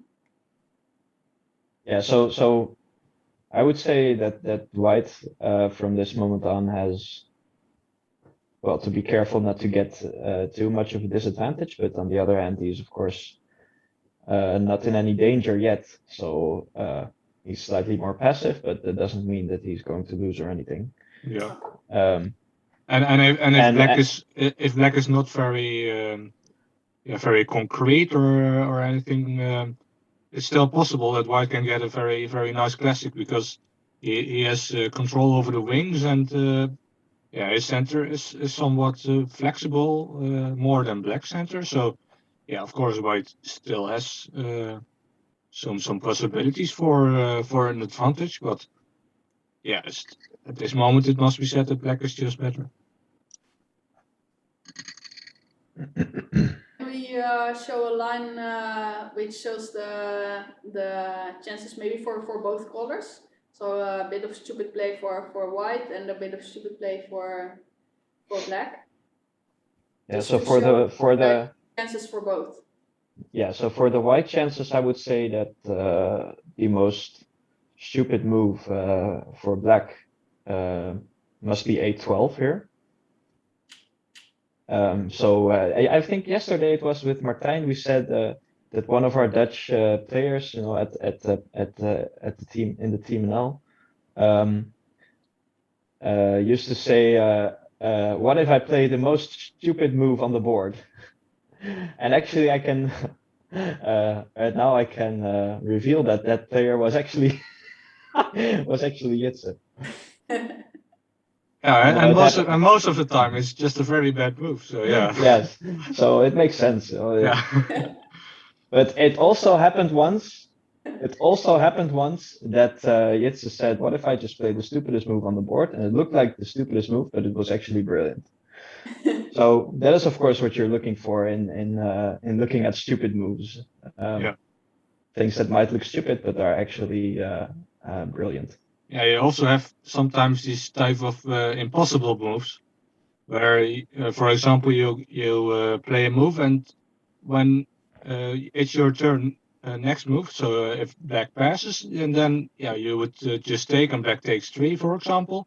But the fact that black has to play makes it so it's a very good move. So there's also those type of moves. And I think it was Yes. something like this that I said about what if I play the worst move possible. Isn't it called Yeah, I think so. Swang? If Yeah. I pronounce it correctly. Yeah, something like it, yeah. Yeah, in chess it's called that way for sure. I think in drafts as well. Okay. We also use that. Yeah, I think so. No, to be, I have to say that yesterday, a friend of mine, he said that he wanted to, he said that he wanted to learn about draughts, and he was like, "Can you recommend me some books, maybe, or something?" And I was like, "Well, you have this course in draughts by Charlie Goedemoed." And I was tell actually, him to watch our stream? well, of course, that's the first thing I told him. Okay. But no, but this course in draughts actually, I was looking through it quickly, and I found out that the Challing actually has all these names, these English names for things that we say in Holland. Yes. So we translated all these terms. You know, I think we mentioned the bomb set, for example, which is called the bomb shot. But actually, in some line that you guys showed, he also had a specific name for that. So I think it was so 3430. Yeah, so maybe this line. And this was called so after 4034. This was called the atomic bomb shot. Atomic bomb, yeah. Say it again. The atomic bomb shot. Yes. Yes. Yes. So I found that that's very funny actually. But he has all these terms, and for viewers that want to learn something about draughts and want to, well, know a bit more about what we're talking about here, I can really recommend this course in draughts, because I was going through it yesterday, and yes, I have to say that it's excellent material for almost even for me still, but for And it's any for free player. available. And it's available for free, so that's the most important thing maybe for. And just write it down on Google and search for Gaussian drafts. Maybe put FMJD as well, then you will find it very easy. Yes, and it's wonderful, wonderful material. Yes. What I think the most funny name maybe is the ping pong shot. Yes. In Dutch we call it kaatsinzet. Yeah. A very nice translation. Yes, it reminds. It does remind of ping pong, to be honest. Yeah, it does. But yeah, to be well, not to float into too much Yeah, we terminology. were talking about A12. Yeah, so about A12, of course, that completely. Yes, I mean, Black loses all his flexibility by playing this move, and it looks like it's could be useful because you build this formation, you build some other formations. For example, Black could play this on the next move. But yes, White is to move and plays 33-28, and now it's clear that Black, of course, after 33-28, Black always wants to have this exchange. For example, after this, Black always wants to have this exchange, and this is already, yeah. Now it's clear that Black has gained a lot of, yeah. How do you call it? Yeah, central central control yeah. by this. White doesn't have the piece on 36 anymore. White has these edge pieces. So yeah, from here on, it's actually only Black that can really win. But after A12, this is gone, so that's the most important thing. So now White takes towards 7. Yeah, so we play some moves for Black. For example, this 14-20 maybe, just some silly moves. 20-24, and now you can clearly see that White. Yeah, that White has the control over the edges of the board, and in classical positions, normally we wouldn't recommend to control the edges of the board, but in classical positions, when the center is sort of stuck, it is very good to control the edges of the board. So that's what we're. Yeah, maybe we can show it even further to just confirm that.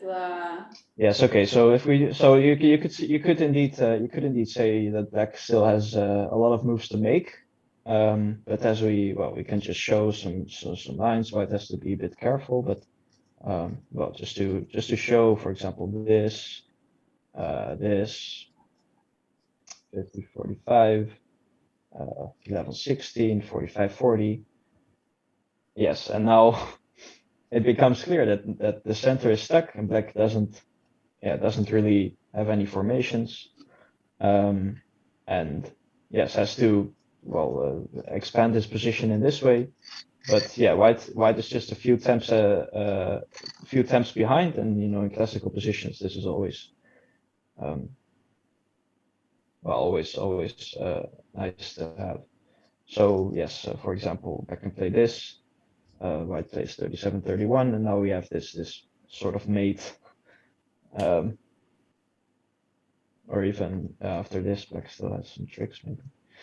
Yeah, so now we have this sort of mate, and White will win the end game. Yeah. Yes, and at this moment,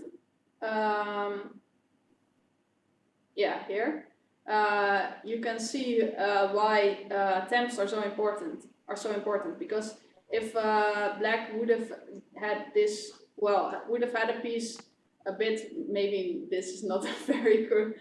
No, but yes, Yeah, but maybe also at this moment, because this is not the move you want to make, because that causes a lot of problems. And if this piece would be over there, so just 2 temps less, and you would have had more waiting moves, and then maybe it was White to make a difficult move. Yes, it can make a huge difference actually. Even in classical positions, there are these classical examples that even just one other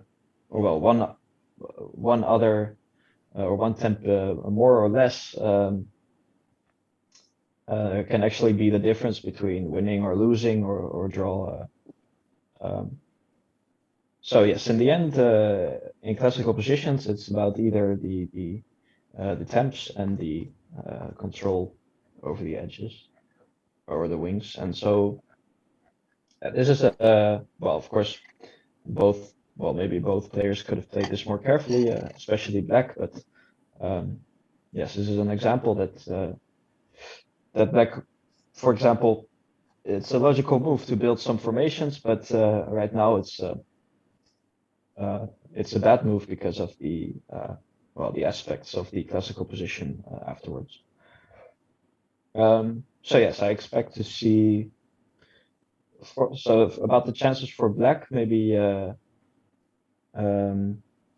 yes, I would say it's the most logical to keep this this block, so to say, in the position as long as possible, because it also kind of restricts White. So I would say 6-11 is by far the most logical move. Yeah, provoke some weaknesses for White as well, right? Because Yes. every move from now is like at least on the right side is like a weakness. 34-30 is just something, if Black can play 24-29 after, it's just a move you would not want to make. So yeah, with every move, White's position is becoming less and less attractive. Yes, for sure. And yeah, just to make some moves. So for example, 34-30. Yes, now Black takes this chance to drive White even further away from the center. Yes, White, for example, is 50-44. Yeah, now Black can maybe now it's the time for Black to play 24-29. Yeah, you have to be because careful. Otherwise, yes, so yes, now has to be careful about this move. After which this lock will be much more much better for White, I would say, because Black has lost his chance to free himself from it. Another move would be 11-17, but I guess to play 17-21 after this. So now Black wins a piece because of this threat. But yes, I think Black would rather play this one move earlier than play 11-17, because now he has lost control over this wing. And he would much rather play 8-12, 12-17 to have some formations left there. Yeah, exactly. So yes, 24-29 seems very logical here. And yes, White has to be very careful not to get too much of a disadvantage here. For example, White might play 39-33 maybe. Yes, now it's clearly so let's play 30-25. Oh, this is a nice idea. Oh wow. Yeah, then you would have to change. And then White has to exchange. Yeah, because this is trap, right? Yeah, and yes, also this. Yes. Both sides. So now White has to exchange, and now it's clear that these three pieces are left on the edge of the board while Black controls the whole center. So there are some chances here for Black, I would say. But yes, of course, if Black wants to, who has a bit more than 30 minutes left, Black can also choose to play 23-28 and keep the tension more or less. But I would say this is the most logical, 14-20. And yeah, it's just a nice position for Black. It's easy to play, and he has all the time in the world to think about a way in which he will get the most out of it, the most chances. Yeah, I think it's a very comfortable position where Schwartzman is in. Yes, for sure. Yeah, and he's already thinking about 20 minutes, I believe. So yeah, definitely enough to think about. Yeah, is it for so long already? For 20 minutes? Yeah, it's something like that. Okay. I didn't Because realize. he started with 1 hour and 10 minutes, I believe, after Google's move with 40, and now he's only left at 50 minutes. Yeah. Yeah, so Yes, he on the will other try hand, first chances here. yeah, he's just quickly going through the possibilities, I think. And yes, I'm actually pretty sure that in the end we'll see the move 6-11, but because there, I mean, there's no good reason not to play 6-11, I would say. So why then he is thinking here? I don't know. You tell me.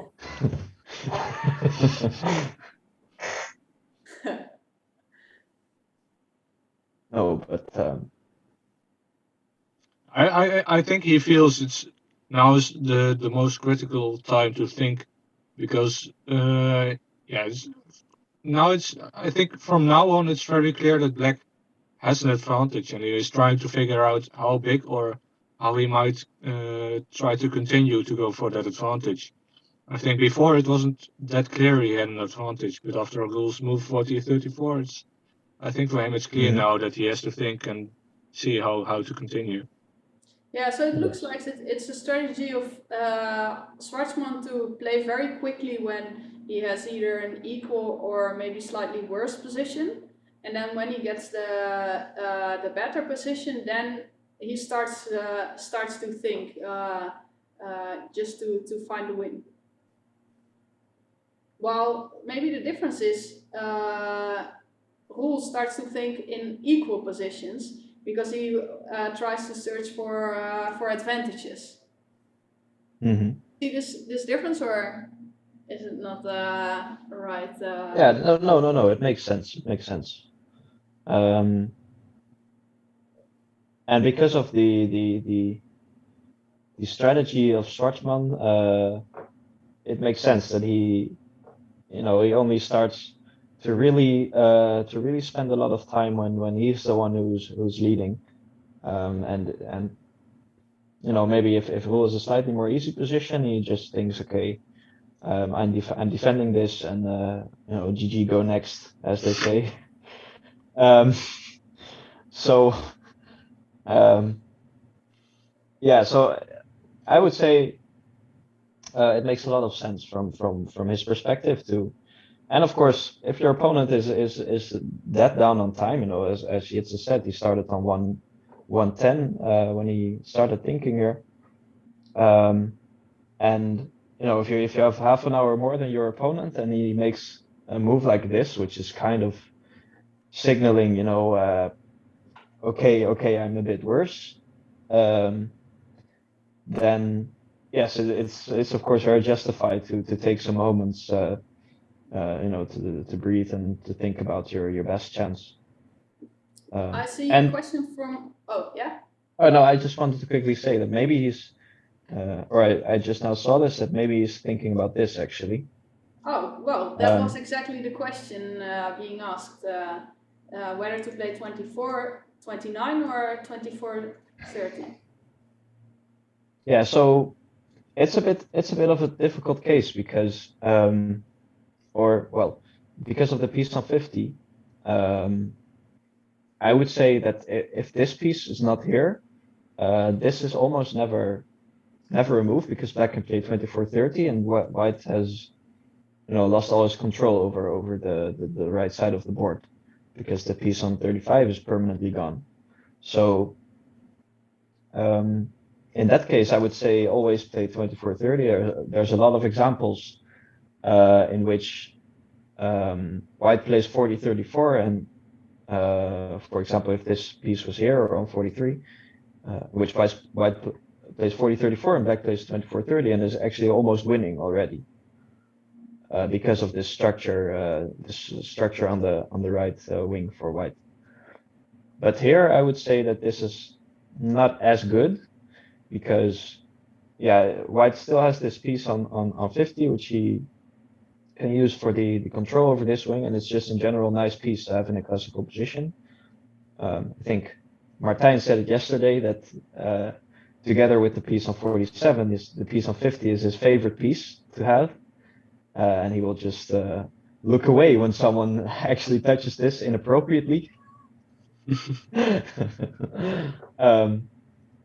But yes, in this case, I think it's maybe better to play 24-29 to play this immediately after.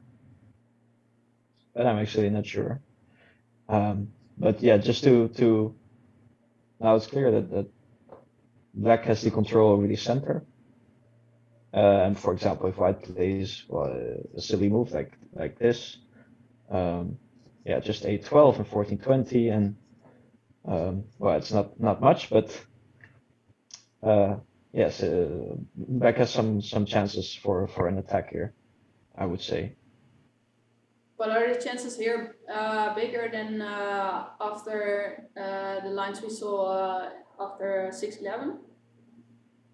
No, not necessarily, I would say. No, I would also say no. And yeah, we saw 6-11. Okay. He played 6-11. Yeah, this 6-11 feels much more natural because it's at any moment you can play 24-29. And I would say on the previous move playing 24-29 would be a bit premature. Yeah. White can maybe you can wait with playing it until white has this construction. White has moved some more pieces towards the edge, for example. Yes, this feels just much more natural, I would say. Yes, and the black position now looks just very strong. So yeah, you can use your strength at any moment. You can just in the pocket. Yeah. On the other hand, I'm just now seeing this move.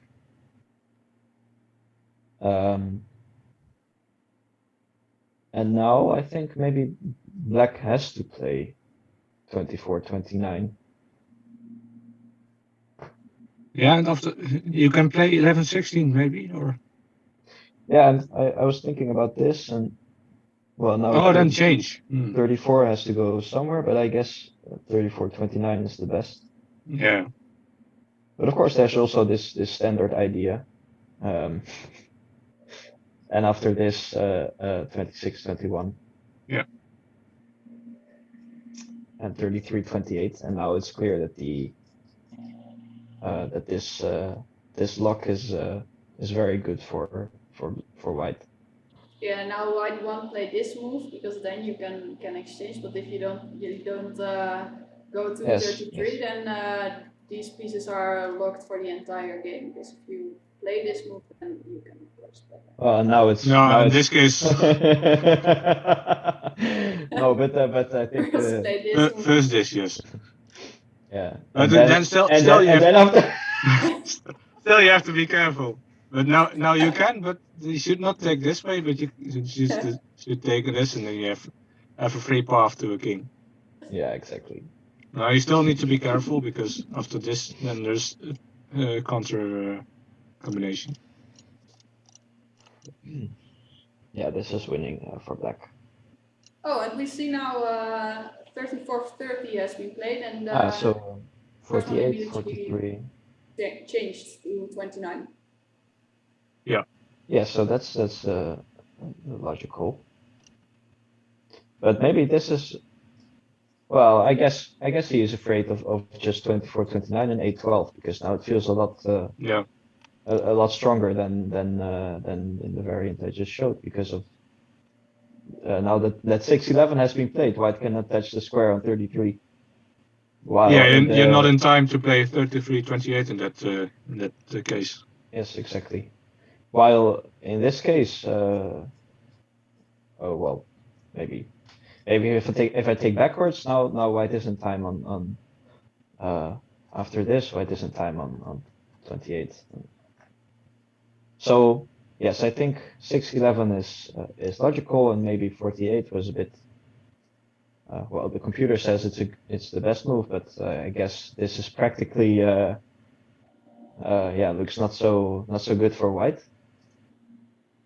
So now we're seeing 34-30, which is the most natural move, and then 24-29 immediately, and white exchanged 39-34 immediately. Yeah.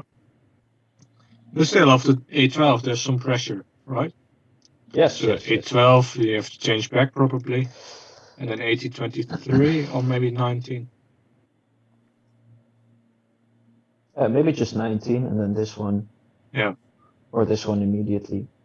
Oh no, then 27-21. Some sort of counter. Mm. Yeah, this is a bit well, because of this threat, Black has to move something he wouldn't want to move immediately, I would say. But yeah, Black can prepare this by playing 19-23, and after, for example, 39, he can play 17-22. And yes, there's slight pressure, but I would say nothing too major, or at least nothing to be worried about yet for white. Yeah, I agree. Yeah, and as we see in the current position after a12, there's no other option than changing back, right? For example, if you play like this, then did I see? Well, you can at least. Yes, of course you can at least take this, and now this construction is a bit bit awkward for white, to say the least. Yes, and there's only one piece in the center, and all the other pieces are on one of the sides of the edges. Yeah, yeah. This piece on 31 is really the issue here. It's very weak, and yeah, it will not be developed anytime soon, or Yes, if at all. This shows how important positional play is, because as we look at the scan bar, it says already almost 2 pieces down for white, while it's equal in pieces here. Mm-hmm. Yeah, so you could say technically white is playing with 1 piece less, but you could also say he's actually playing with 3 pieces less, because these 3 are stuck here for the rest of the game. Yeah. So 2 is in the middle, I would say. Yeah. And a12 now played. Yeah, so a12 is played. I think we'll see 34-29 immediately. Yeah. Which we did. Yeah.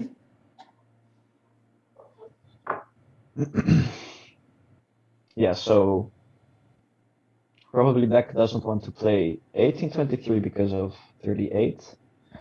So yeah, Black of course, because of this, well, we've mentioned the hospital formation earlier.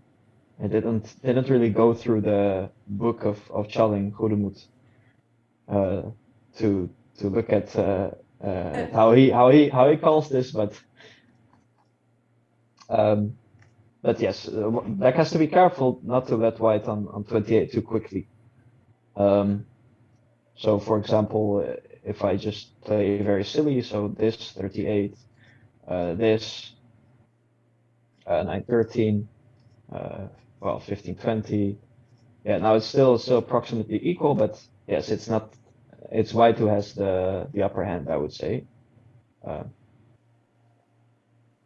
And yes, after this, Black cannot really do a lot to. Yeah, maybe 23, 28, but. Yes, he can play this, of course, but then 42 and 42, and white can easily prepare this attack for another time. Yes, and it's slightly. It's equal, of course, but I would say slightly more easy for white to play. So 19-23 in that sense is the most logical, because now after this you have this again, You can again see the piece on 31, which is going to be stuck. And after 39, yes, black has just a lot more options, for example, this and this. But you can also play 1722 first. White plays a waiting move, and then at any point, well, play this. Yes, it should just be equal. It's a bit easier for black. Yeah, I think so far it's quite a frustrating match for Roel, isn't it? Just the entire match, not only this game. I think he's very happy about the match so far. Yeah, well, I would say on the one hand, he's the one that has, well, had the upper hand in the most games. So we've seen 5 games up until this point, and this one is just well, slightly more easy for black. But I guess we're gonna see. Yeah, I even dare to say that this is not going to be taking too long anymore. So Yeah. Okay, yeah, that's a nice I would guess. guess so. I would guess so. I expect Schwartzman to be thinking for a couple more minutes, and maybe I think Roel will play very quickly and be like, it's a draw. Let's focus on tomorrow. And yeah, so I think Schwartzman will play 1923 now. But on the other hand, you could say that that the game, the third game where Schwartzman did really have a big advantage, it was also a really big advantage. And this is something that Roel hasn't had so far. He's had, the slightly more easy position in a couple of games. Positionally has kind of, well, not outplayed Schwartzman, but yeah, it was clear that Schwartzman was the one who was looking for a draw, for example, the first 2 games, but also yesterday. And yes, in the game that did get exciting for a moment, it was Schwartzman who was leading, and it was actually Roel who had to fight much harder for a draw than Schwartzman had to do so far. So I think that's really interesting, and I think also that's why maybe you're saying this, because because it must not feel very nice for Roel, that he's getting these small advantages, these small edges, which actually amount to nothing in the end. And then Schwartzman once gets a nice position and he almost wins the game. So Yeah.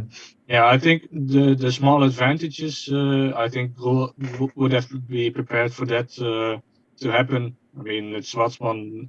Even if you get a small advantage, it's very difficult to really get something going. But yeah, indeed, the game where he got a very very bad position, I think that really had an effect on his mental state, maybe. yeah. Yeah, I think it's quite tough to play such a match and then don't. Well, already played 5 games and not a real chance. Maybe he needs the tiebreak to force a victory. Yes, of Yeah, course, this tiebreak is something we're all looking out for. I'm looking out for an exciting game tomorrow, but but of course this tiebreak is going to be exciting if it happens. Yeah. yeah, definitely.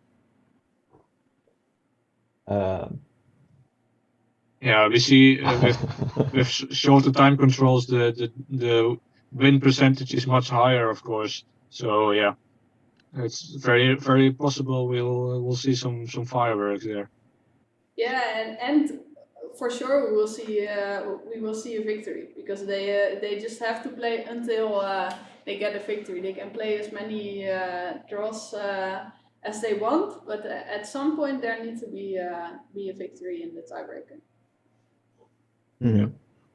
Yeah, that's actually why it's called a tiebreaker. So. Thank you.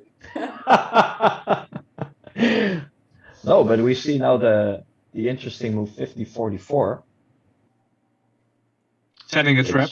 which is designed designed for one thing only, I would say. Well, now Rule does understand that 50 has to leave its place at some point. But yes, the trap is of course after 722. White doesn't want to let Black only take this one, but he wants Black to take to 33 instead. So to that end, he plays 42-37. Black has to take 3, and White takes 5 and wins the game. So this is something that we'll not see. But I think we'll maybe see 14-19. Yeah, 14-19 is the most logical, I think. Also to prohibit 38. Yeah, so now White wants to play 38, I would say. Yeah. Because it prevents 17-22. Well, no, it doesn't, but oh yeah, it does. That's nice to show. Oh. Oh, I thought this was the answer, but then 15-20 will follow and Black wins, but White can take towards 8. That's nice. Yeah. And now you have to take. And now you have this one afterwards.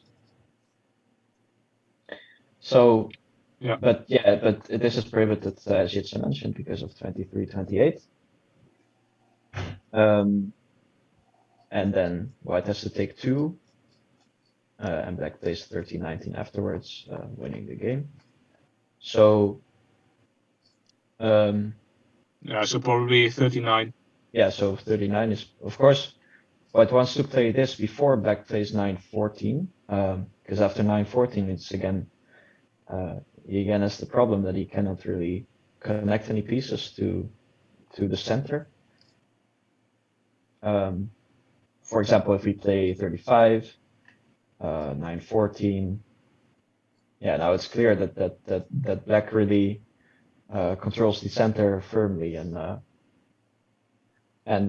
White wants to play White wants to be ready for 9-14 to play 33-28, so to say. So. Yes, I think Schwartzman has played 14-19. Has he? Or he's played 15-20? Yes, he has played 20. Okay, that's also interesting. Yeah, okay.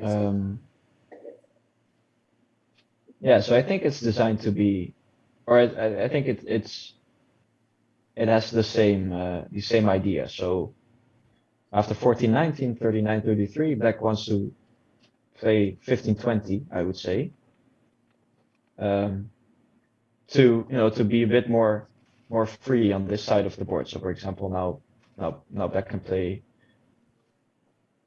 23-29, and yes, he's quite active here actually. Because this side of the board is a bit weak for White. Of course, it's nothing major, but to mention an example, for example here, yes, it's clear that these pieces for White are not central pieces, but they're sort of going towards the edge in this case, and of course, and Black controls this side of the board firmly. I think there should be still some chances left for Black here.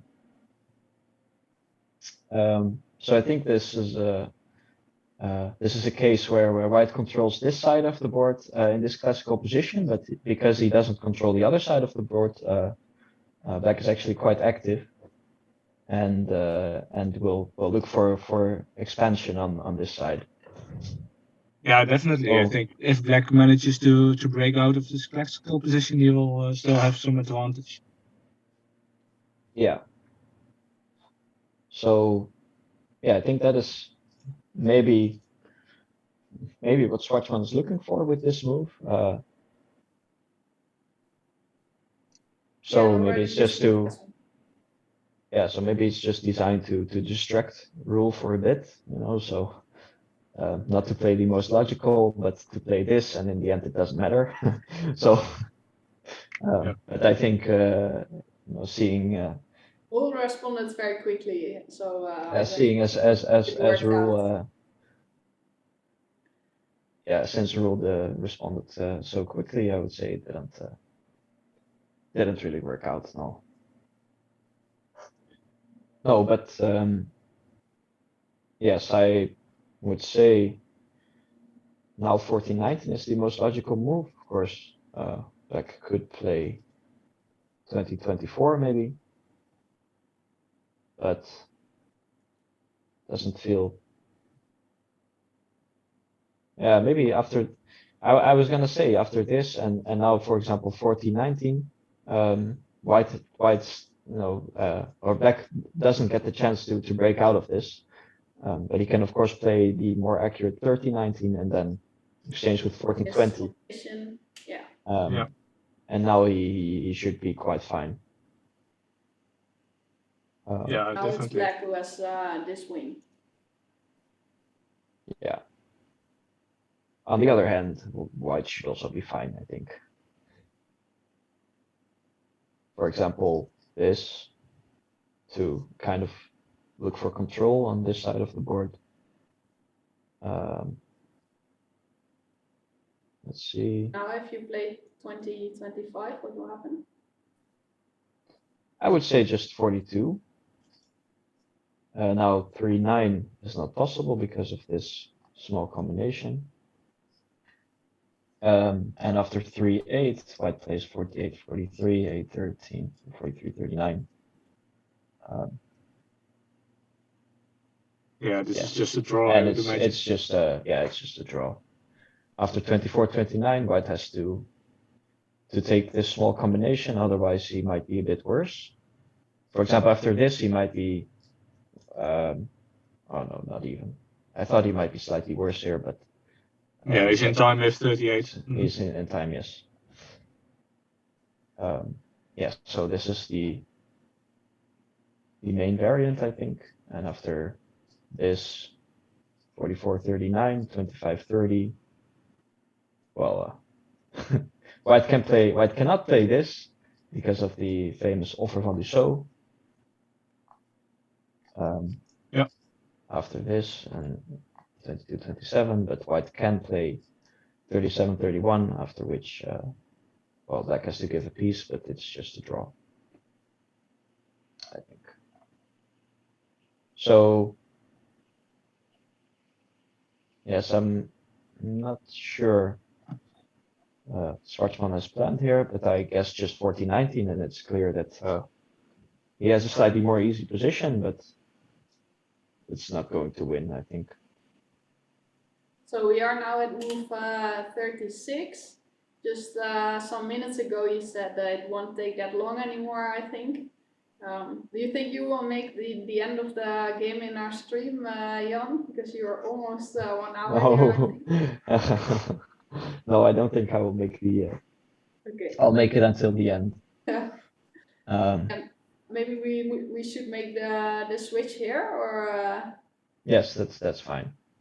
I don't want you away, of course, but to have you away, of course. But it's clear. Yeah, it's not much going on anymore, I think. But still, our viewers should stay with us until the end of the. Yes, of course. There's But still this variant, you know, that could get exciting. And yes, here there's still, even now that the time has sort of balanced again, this could still get a bit out of hand for White, I would say.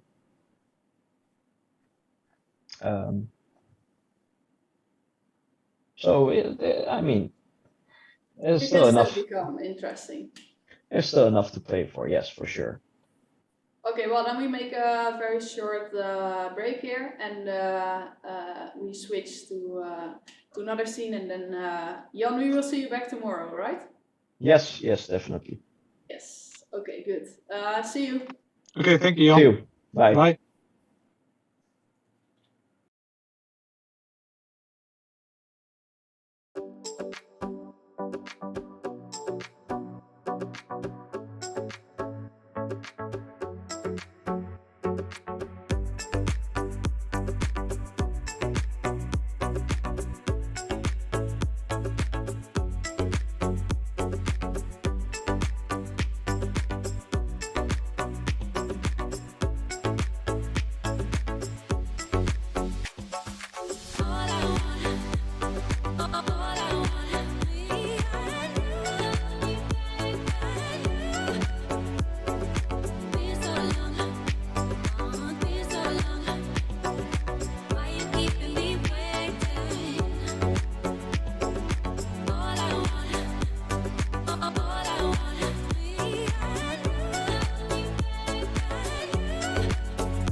Yes, we're back after the very quick break.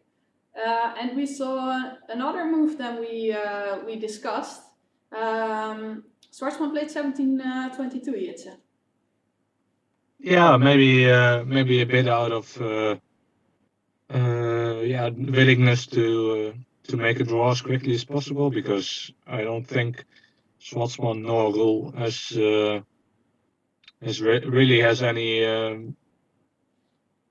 initiative anymore. So yeah, this could be going to a draw very soon, but we'll have to see, of course. And now Schwarzman is looking at his notation. Oh no, not like signing. We're almost at 40 moves, but just for making his notation. But you don't think there are any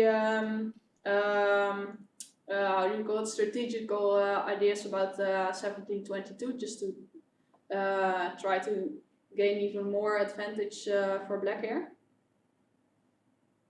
No, I think 1722 is a bit of a draw offer.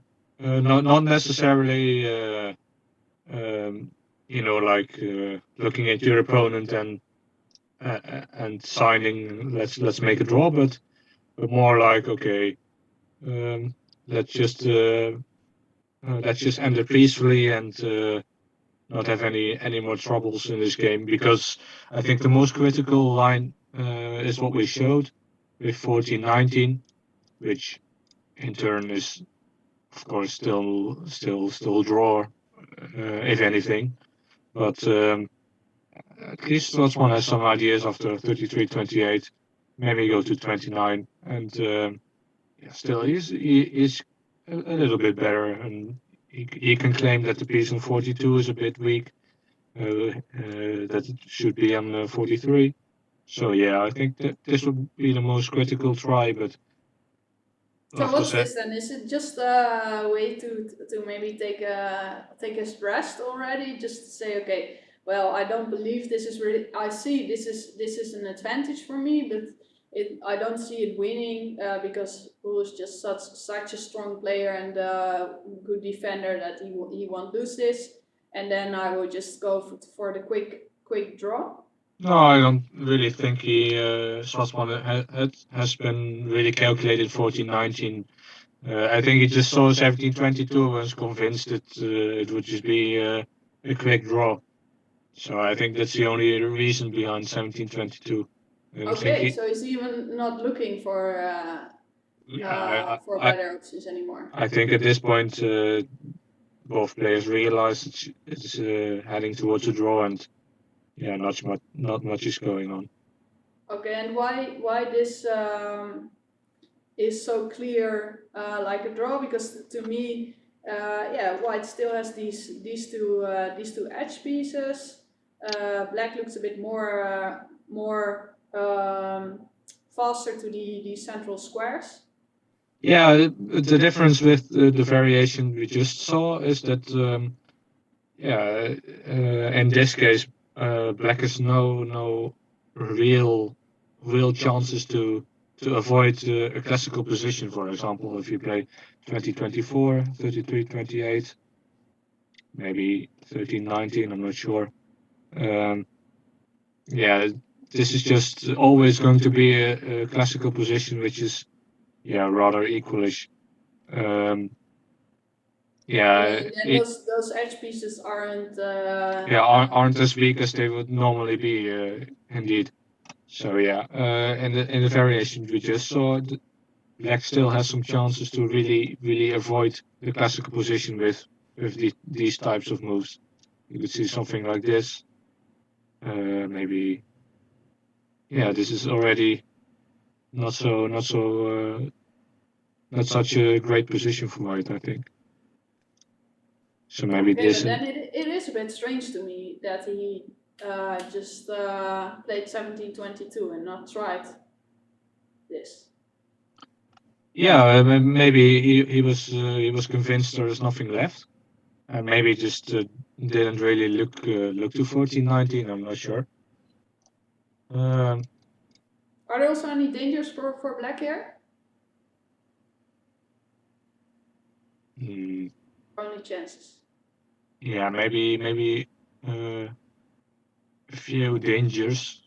So I played 33-28, but that's not a great move, I think. Possibly 44-40 is better.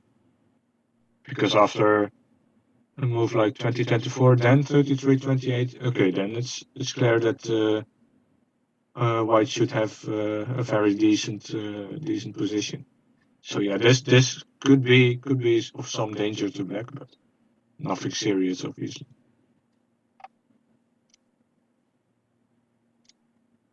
Yeah, okay, Yeah. so maybe he saw this line then and thought, okay, I won't win this in this situation, so let's just go for the clear draw. Yeah, I think 44-40 is a much better option than I pointed out with 33-28. So yeah, I think maybe he saw something like this and was like, okay, let's just make a draw. And I think we have some moves already. So 20-24, 33-28. Well, just the line you showed actually. Yeah. And we are on move 39 now, so okay, let's make a prediction. A draw on move after move 40, or will they continue to play? Maybe continue a few moves, but yeah, I think short after their 40th move, they I think will. we saw so far in this match that if Roel has the better position, then he will continue to play.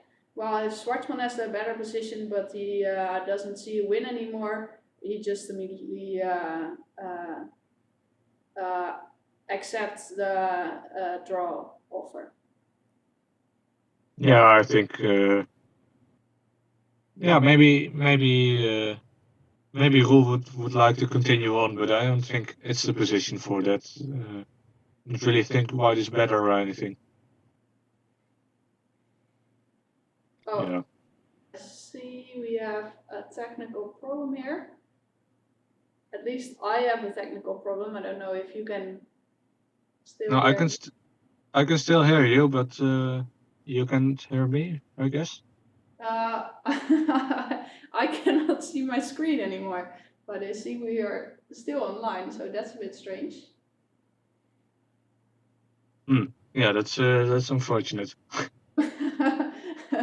But okay, as long as you keep talking, I can. Do you still see the players moving? Because in my screen, also the players stopped moving. No, I can see them moving. Yeah. Okay, then it's only a problem on my side. No, the only thing I don't see is my own webcam, Yes. but Yes, me neither. Okay, but this is a problem on my side. So you can just continue commenting, and hopefully I can work it out somehow. Yeah, this is something. Yeah. Okay, I think I'm back, oh, okay, yeah. and you are back as well. Okay, that's good. Yeah. Yeah, it's because we are showing so many things to the viewers. Maybe they don't realize it, but as we have, for example, already 2 different draft boards, and we have the clock times, and we have the score bars, and we see you, we see me, we see the players. It's a lot to process for the computer. Yeah, definitely. Strong device for it. But okay, it looks like the computer will make it today until the end. That would be very nice. Yeah. Hopefully until the end of the match. Yeah, yeah, that would also be nice. Okay, so we see 14-19.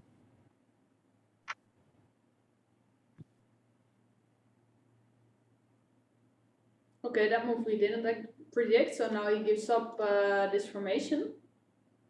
Yeah, I think that's a bit of a interesting decision. Yes, because now you cannot change this this piece anymore on 25. So yeah, exactly.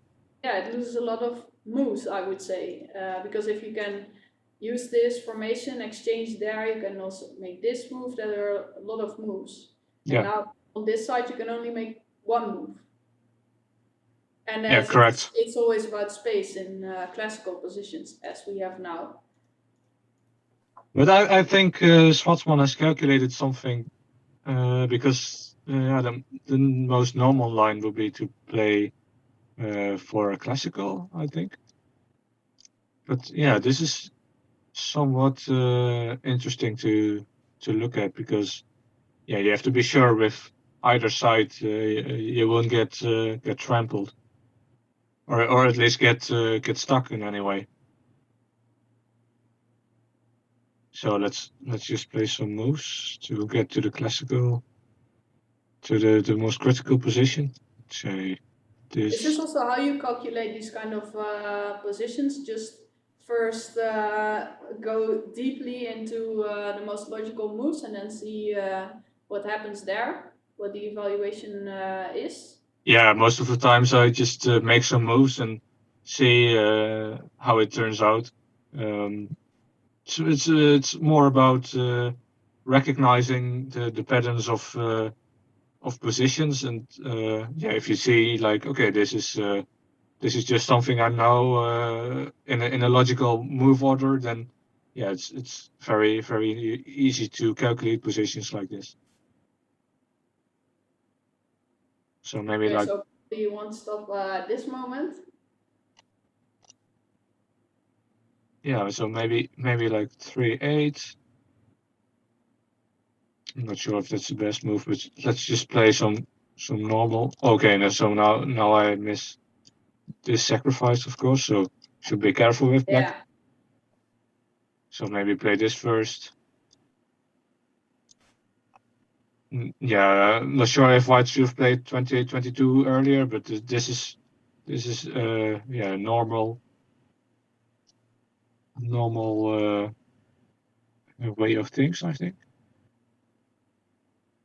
This looks already like the famous structures in classics. Yeah, definitely. Yeah, okay, now I can play this, of course. Yeah, it doesn't matter which way you take. And this combination is very known.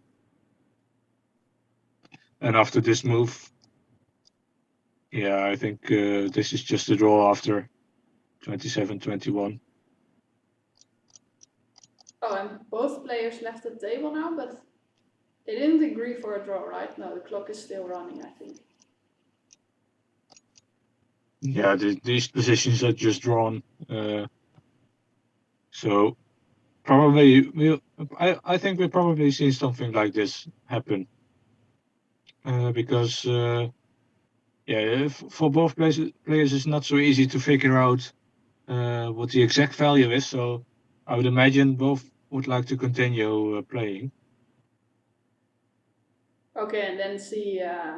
Yeah, and see. both players just trust in themselves that it will always be a draw for their color, but they just want to see if they have any chances. Yeah, probably. So you should also look at things like, for example, now 28-22 is also something both players will look at probably. Yeah, that's interesting because this move, the Gestem move, in general, I think you could say that this only works when black has this clover. But now, as it's this is an open Gestem, I think it's called. But in this situation, it can be helpful because after this move, you can always go to 17. Yeah, definitely. And after this move, you can always go in between. Well, maybe you even have stronger moves, but no, in between was probably fine. And this is also a nice continuation for white in general. Yeah, so, it gives white some space at least. Yeah, so I think this is the only moment where the open Gestem works. When you don't have, when you only have these three pieces on that wing. Yeah. Yeah, so I think because of this move 28-22, black should maybe play a move like 21-26, which after 28-22 can play 26-31. These types of exchanges. This could be dangerous for white as well. After something like this, taking the 2 for 2, and now we see that these two pieces can be very weak. So white has to be careful not to run into something like this. Yeah, because now we have the open position again. So then this is a good thing for black. Yeah, exactly. But okay, we see Schwarzman playing very quickly, so probably he will just wants to show that he saw everything and knows this will be a draw. Yeah, it's not clear who is better in this position. I think it's probably just equal, but yeah, he should definitely be certain about it. So maybe like 42-37 instead.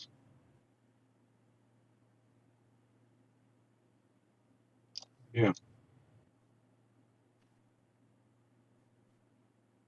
Yeah, this could just turn out to be the same as we saw before. Yeah, because after 8-12 in this situation, then we have to sacrifice again, right? Instead of 9-14.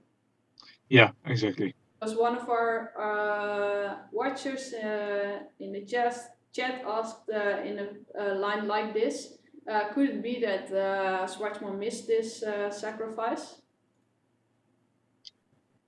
No, it's a very standard sacrifice. So I don't think Schwarzman would easily miss something like it. But yeah, of course, these types of mixed mistakes can occur in any position. So yeah, you should. But I think not by Schwarzman, right? No, not by Schwarzman, but yeah. I think the Russian fans have to be afraid this will happen.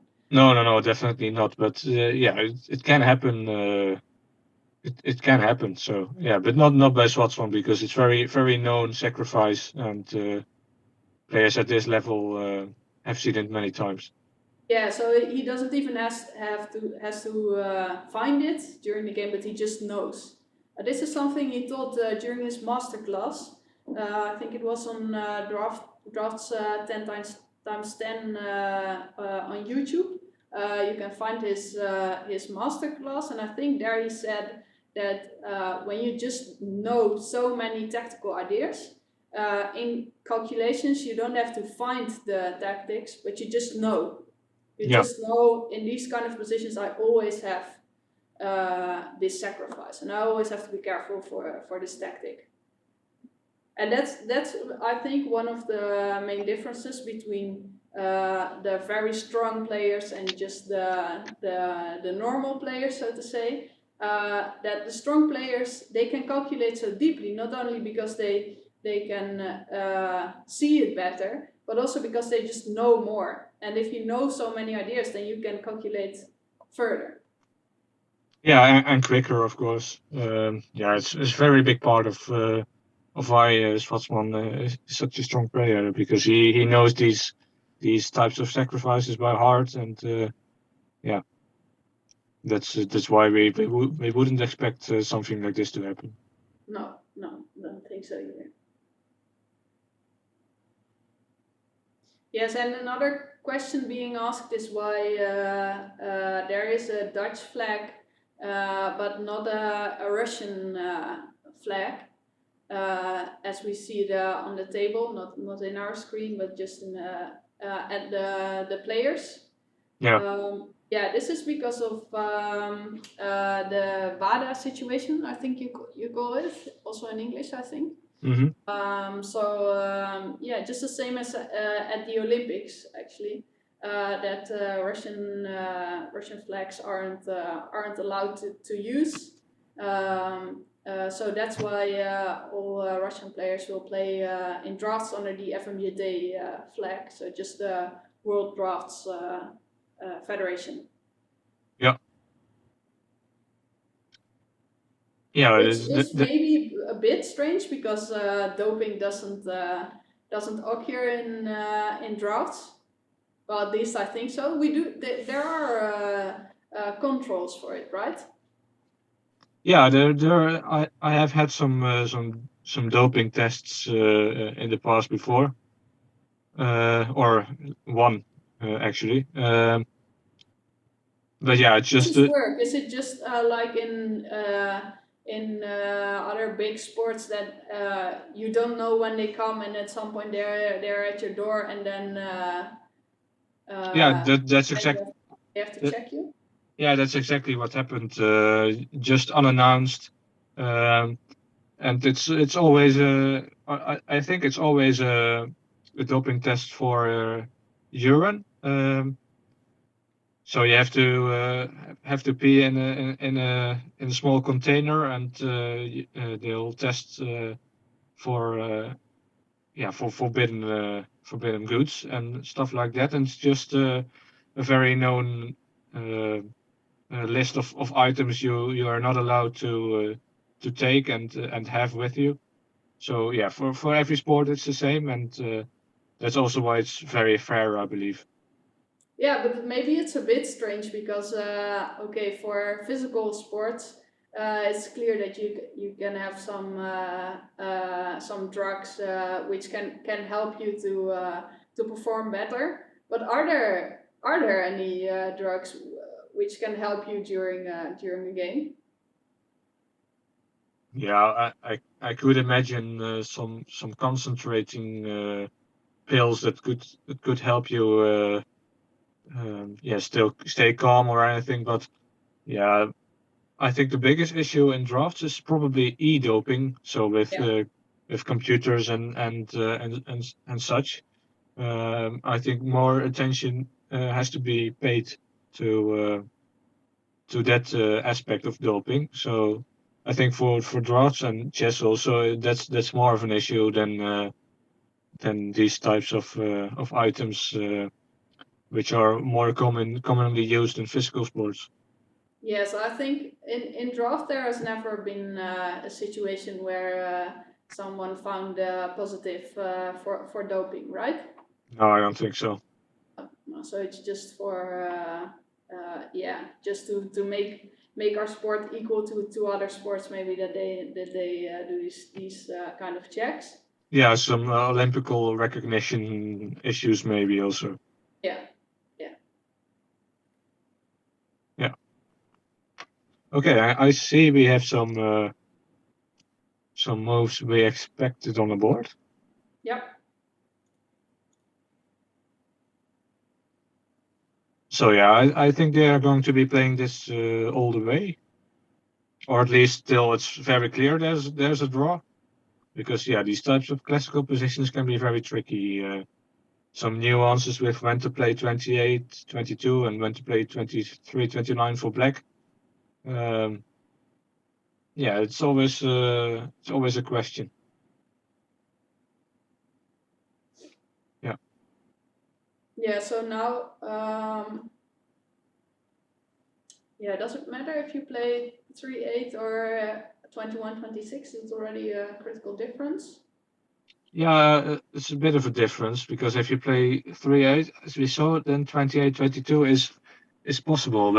Whereas 26, 21, 26 is just not allowing it whatsoever. Yeah.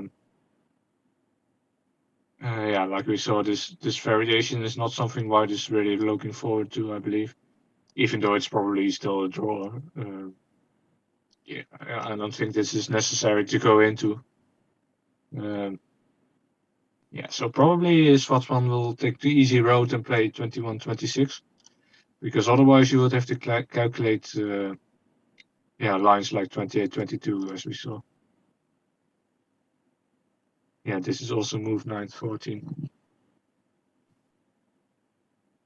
But yeah, I don't think this is much different than what we saw.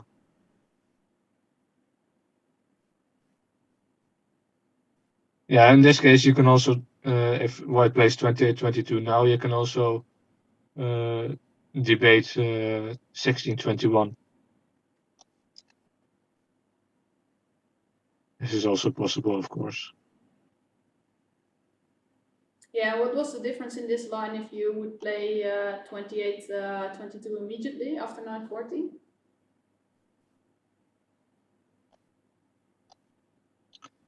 Yeah, not much of a difference, maybe. I think after 21-26, you would still have to play.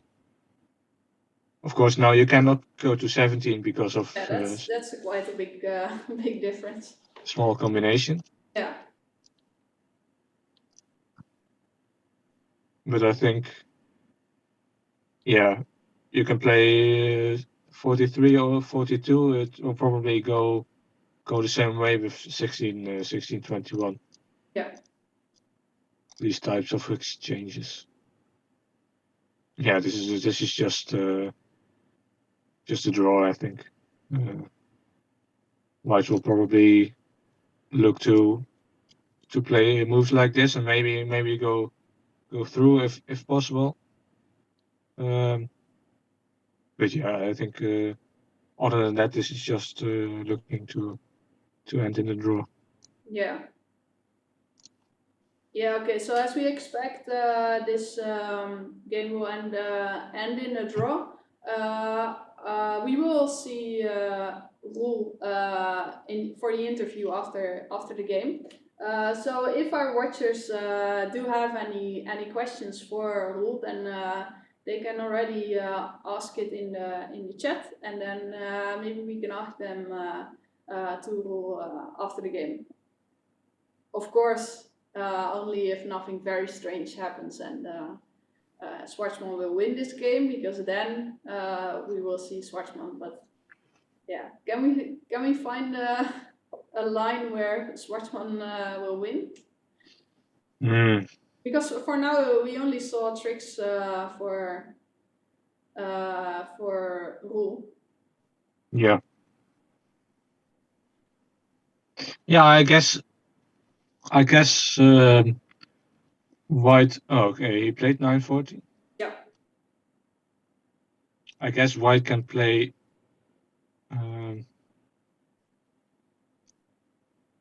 like this. And maybe no 28-22 isn't the brightest of ideas because of 8-12 just. Yeah, this is the kind of situation in an opening open gestam you don't want to have. Yeah, exactly. Now White is a bit it's a bit stuck. He cannot play 33-28 because of 16-21. Yeah, that's very important. We now take 3, and yeah, this is just winning. So he would have to give this piece, and most of the time this sacrifice is quite reasonable for a draw, but yeah, you still have to be very careful, of course, because yeah, it's a piece behind and nothing is certain. So it's already a question: do you want to take this or do you want to change?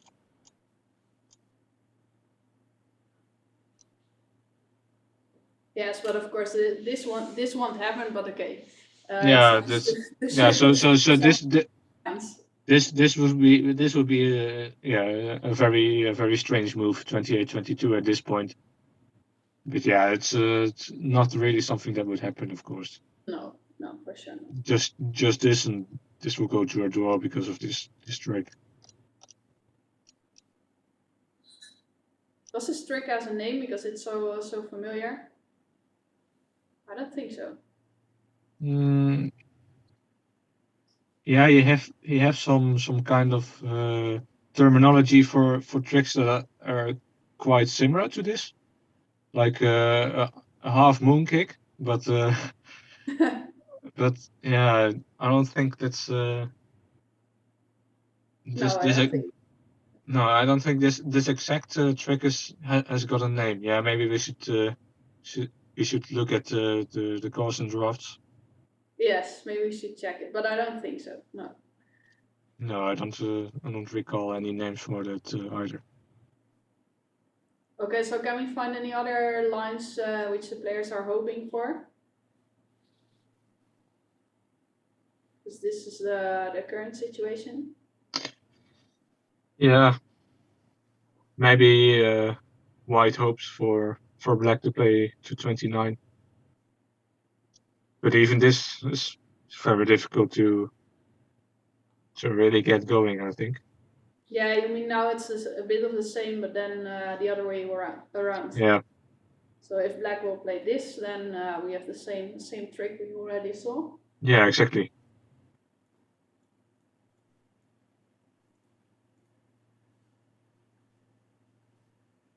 But now it's not forced. No, I think 3-8 is possible in this case. Yeah, you would think, okay, now I go to king, but that's not a real problem. Yeah, exactly, because the way the pieces are configured in this case, after all these changes, black can just take the white king, and yeah, this is not really great for white, of course. No. So yeah, I don't think there's really much to hope for either side. Maybe this is still a bit interesting.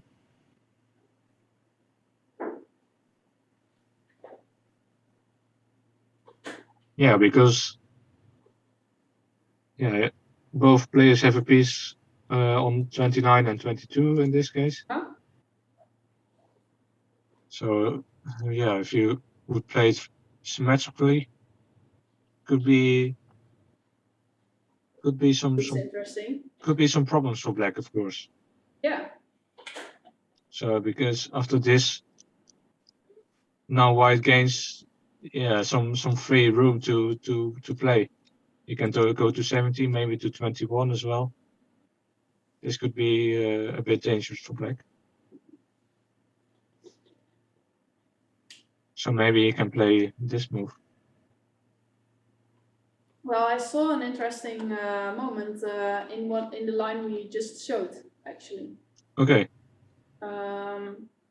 Because we looked at in this situation, Mhm. and then after this move, it was very good for white. Yes. But here, Schwarzman can do something which he's very famous for. Sacrifices. Sacrifice. Yeah. And I think this sacrifice is very well known in these kind of positions, right? Yeah. Also, this is a very standard sacrifice indeed. Yeah. So this and then 24, 29. Yeah. Now we see why space is so important in classical structures. Yeah. Because it's difficult to find a move for white. Yeah, you'll probably. Then this will be your problem. Yeah. Yeah, you'll probably have to give a piece back. Maybe to 17, maybe 30, 24. I'm not sure.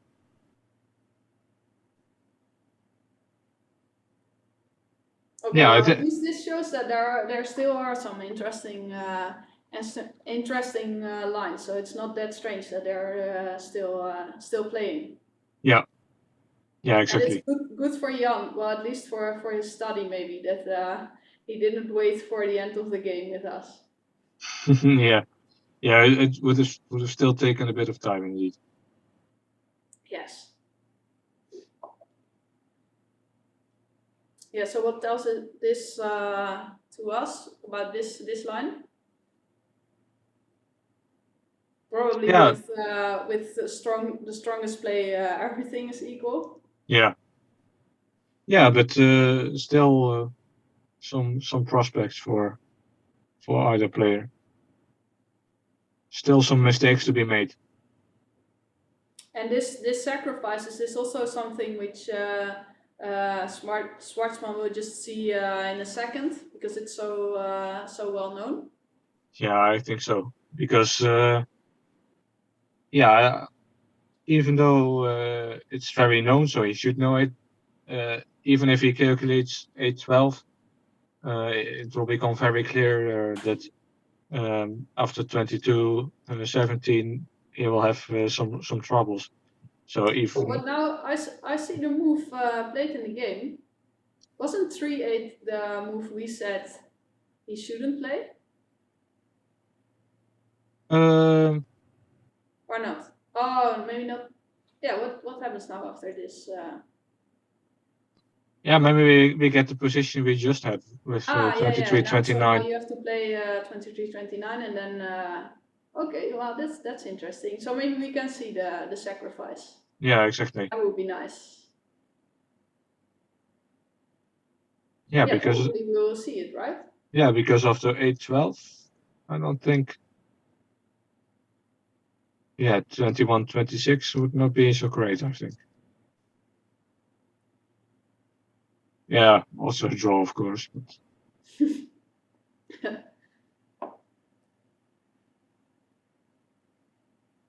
Yeah, and in yeah, these classical positions, it's always nice to check how many times the positions have occurred before. Because the funny thing in drafts is after 5 or 10 moves, you can have a position which has never occurred before. We have this program called Turbo Dumbbase, a very, very nice program, which contains at the moment, I think about 600,000 games, I think. Do you know it? yeah, something like that. Yeah. Database.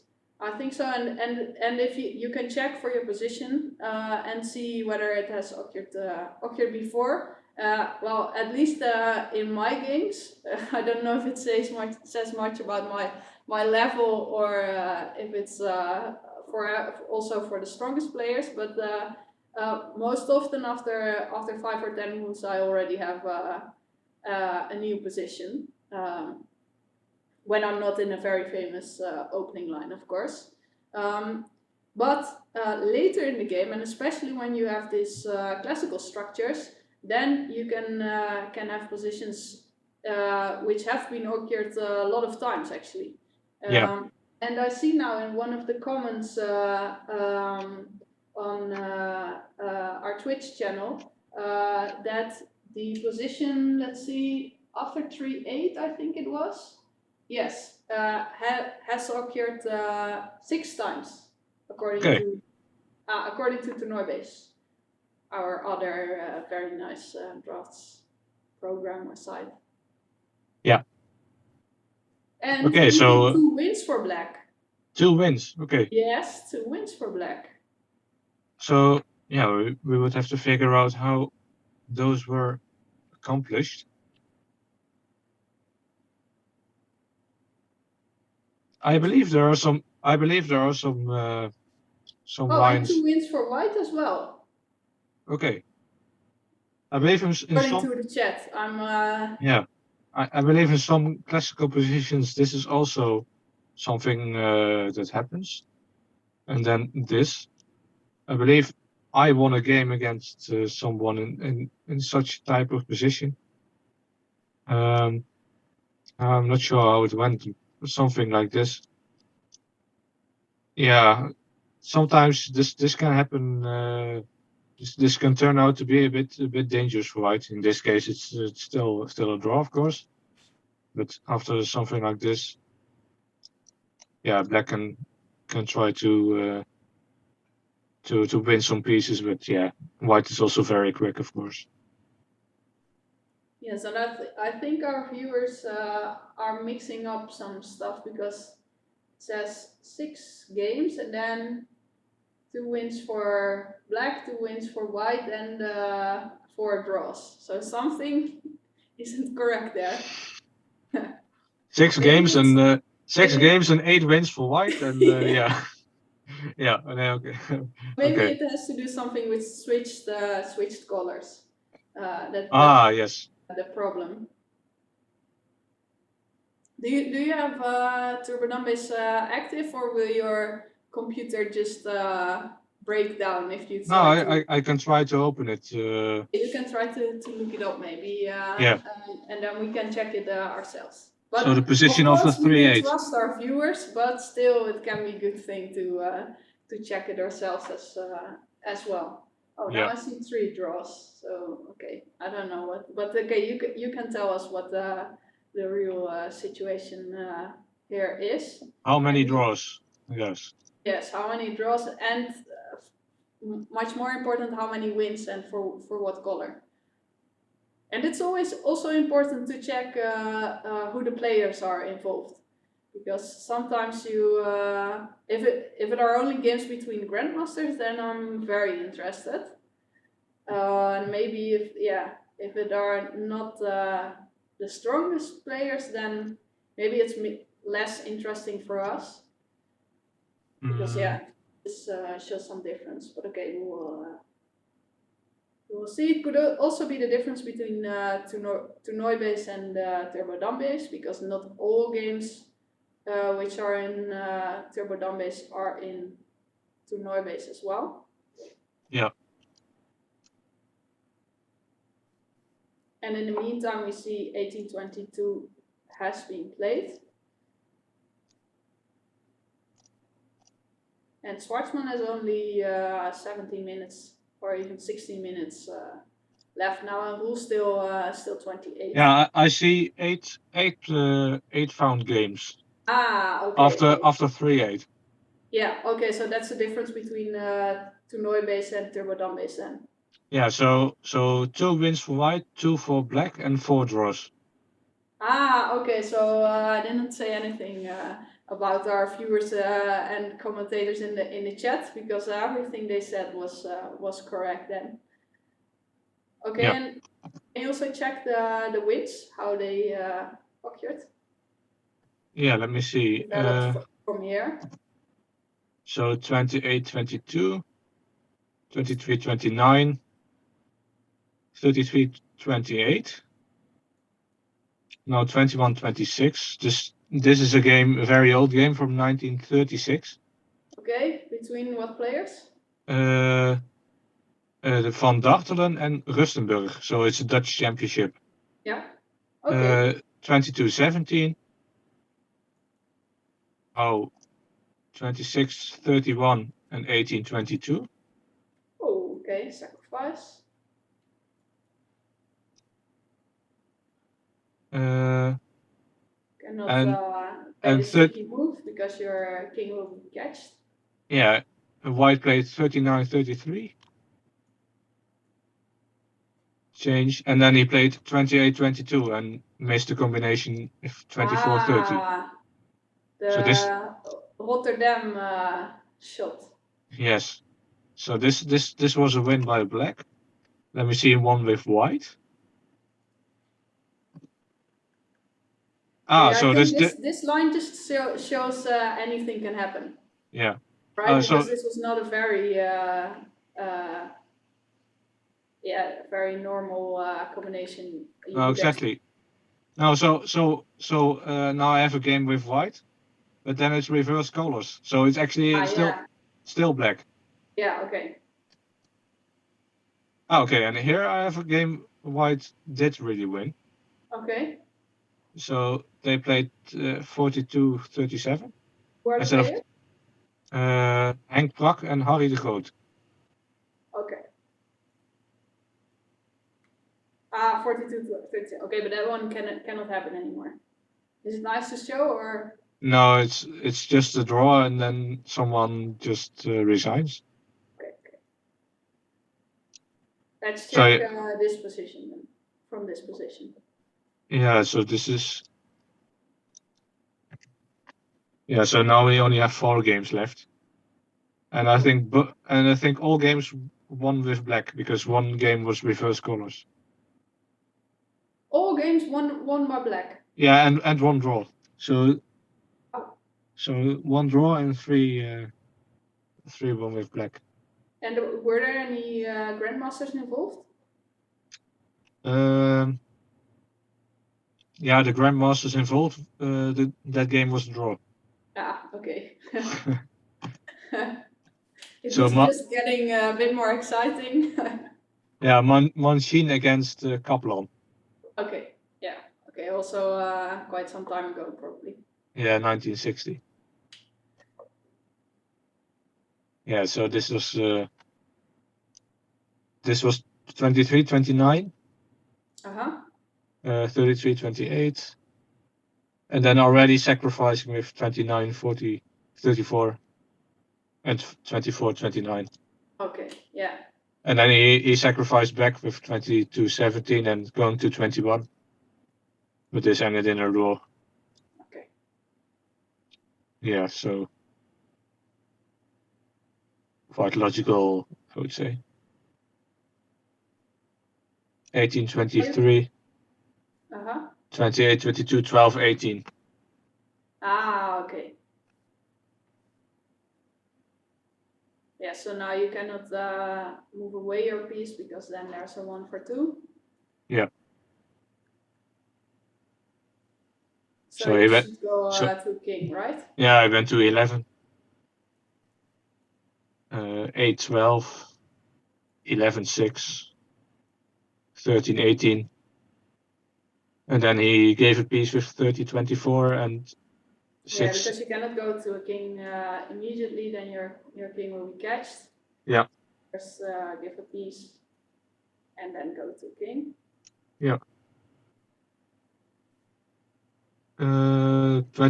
These are two Yeah, minutes.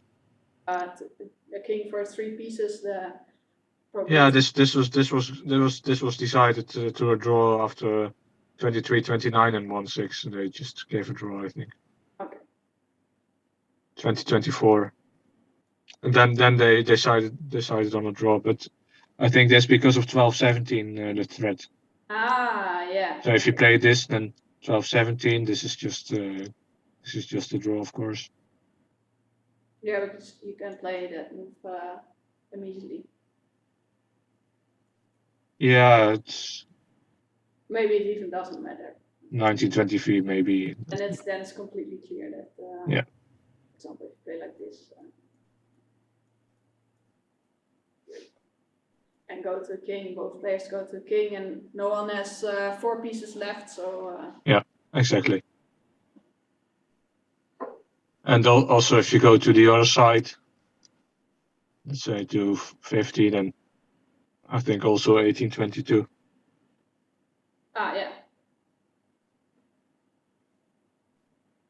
So it's just a draw.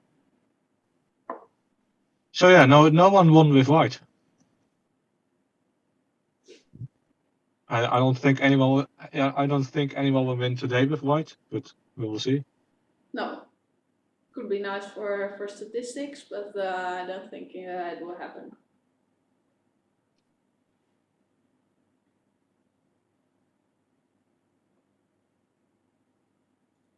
And are there any interesting wins we didn't see from the 3 games left?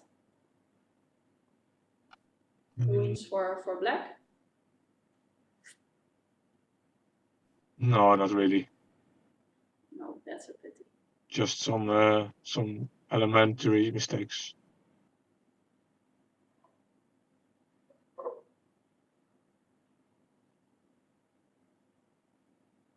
Yeah, so are there any other options than playing 33-28 for Roel? Because I think he's thinking for at least a couple of minutes now, right? Yeah.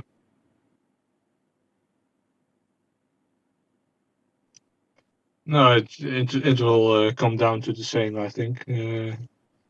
Even if white decides to play 42, it will just be the same variant, I think. Ah, you mean there also the sacrifice now? No, it's just first 18 and then sacrifice, I think. Ah, okay, yeah. Will be the same.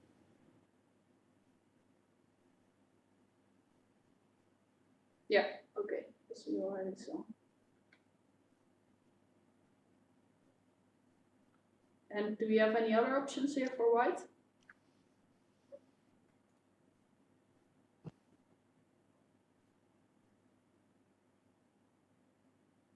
I don't particularly see any.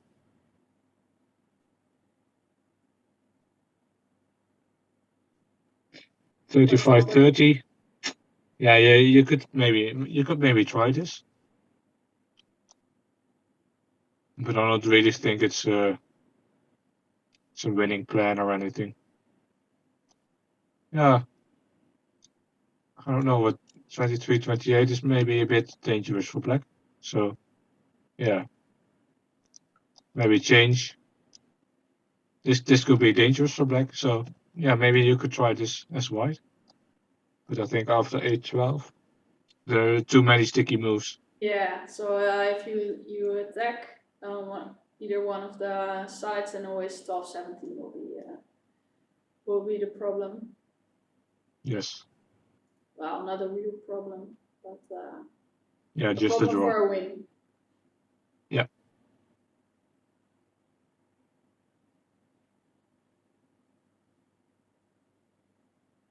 Yeah, so this is also not really amounting to much. Okay, and then the only other option we didn't check yet, exchanging here, isn't a very strong plan, probably. No, probably not. Now you can just play this move, and then this is a threat. Yeah. You have to play this move, and now Yeah, what it's is not very clear what these pieces are doing. Yeah, exactly. Yeah, what is a bit of balance as well. 2 pieces on the right and all the pieces on the left. Yeah, this is not a winning plan. No, so this is not a move who is considering.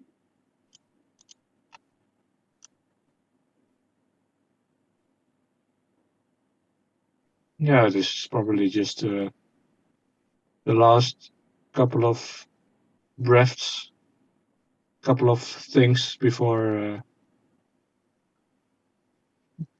they decide He's to. just considering if he wants to allow the sacrifice or if he wants to offer the draw now. But it Yeah. would be nicer to just see a line with the sacrifice here. Yeah, I think Roel will not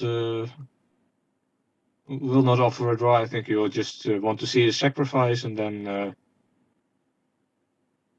I think Yeah. he played 33-28 now. Yes.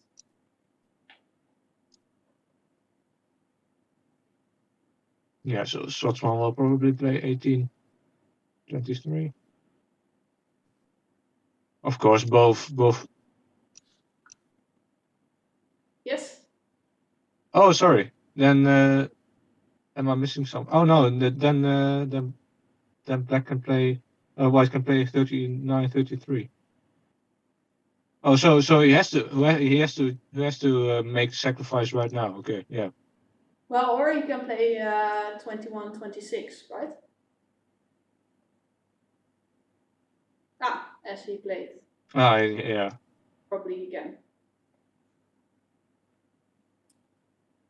Yes, and one of the lines. No.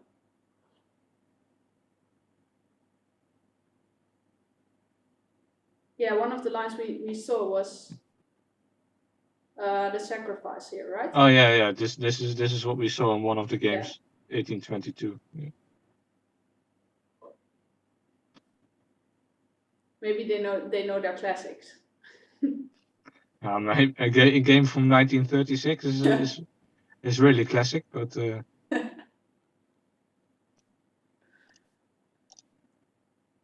Yeah, so. Yes, and Schwartzman is already looking away and making his looks to Roel now. Yeah. Like indicating, okay, nothing to play anymore.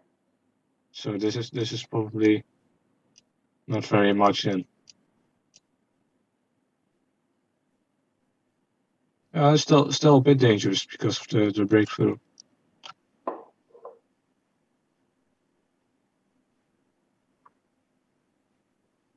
Yeah, Yes, maybe the question is also who is playing for a win at this moment. Yeah, exactly. Sometimes it's also the question. Maybe both players just don't want to offer a draw, so they just keep playing. Yeah, could be. But okay, according to history, only black should be playing for a win here. Yes. So maybe 42. Maybe 42 is a nice option. Because I was looking at this 8-12 and then changing back. Because after 18-23 now you have, of course, the sticky move. Black has to take 3. And now go to 7. Yes, and then so if you go to, let's see, so if you try to go to a king, then you go here and then this Yeah. will help Exactly. or not. Oh, maybe even. Well, after this you can also play this. Mhm. Yeah.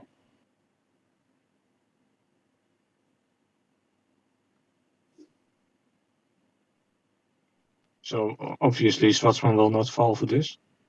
You'll probably just change back. 41-37, I would imagine.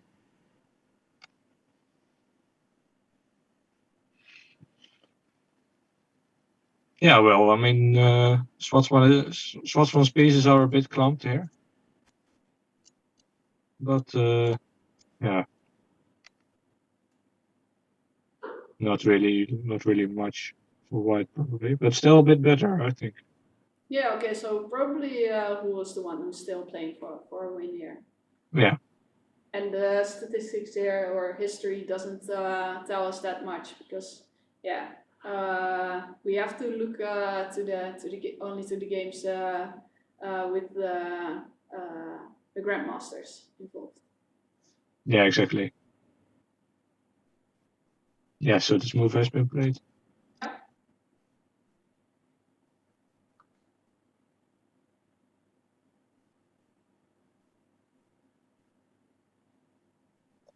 Yeah, so this is the current position, right?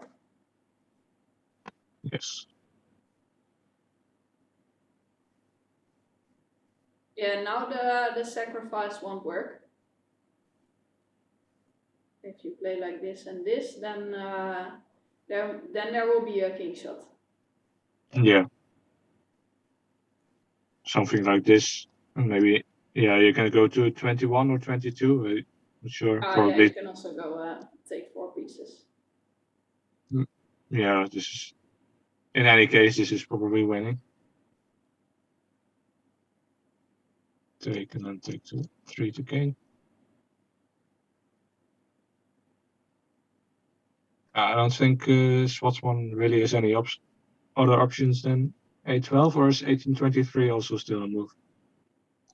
Not sure you would want to allow white to go to 17, but this, yeah, it's maybe still possible. Yeah, now white also has to play a move. Probably this. No, this sticky move doesn't work, unfortunately for black, because there's a small combination afterwards.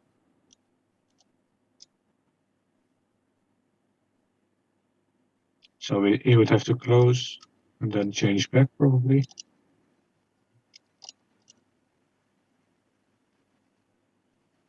Yeah, these types of variants are what they are calculating right now.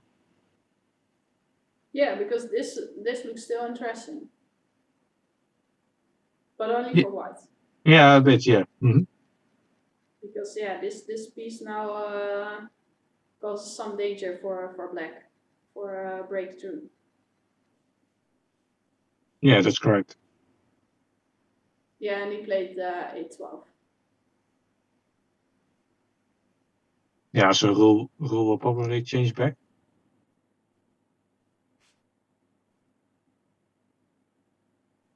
Yeah, Yes, there we go.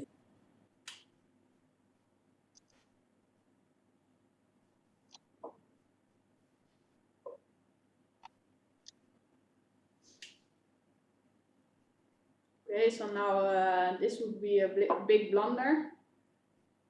Of course, not played. Schwartzman immediately played 12-17. Yeah.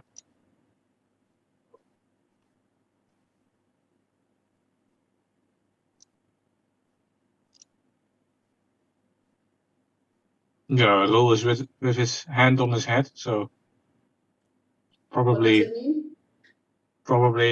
he's well aware of the fact that this is a draw. Yes, this is face when Yeah, he thinks it's a draw. a bit like yeah, what are we doing here? Well, if he really thinks so, he can offer a draw. Yeah, I'm not sure if he wants to.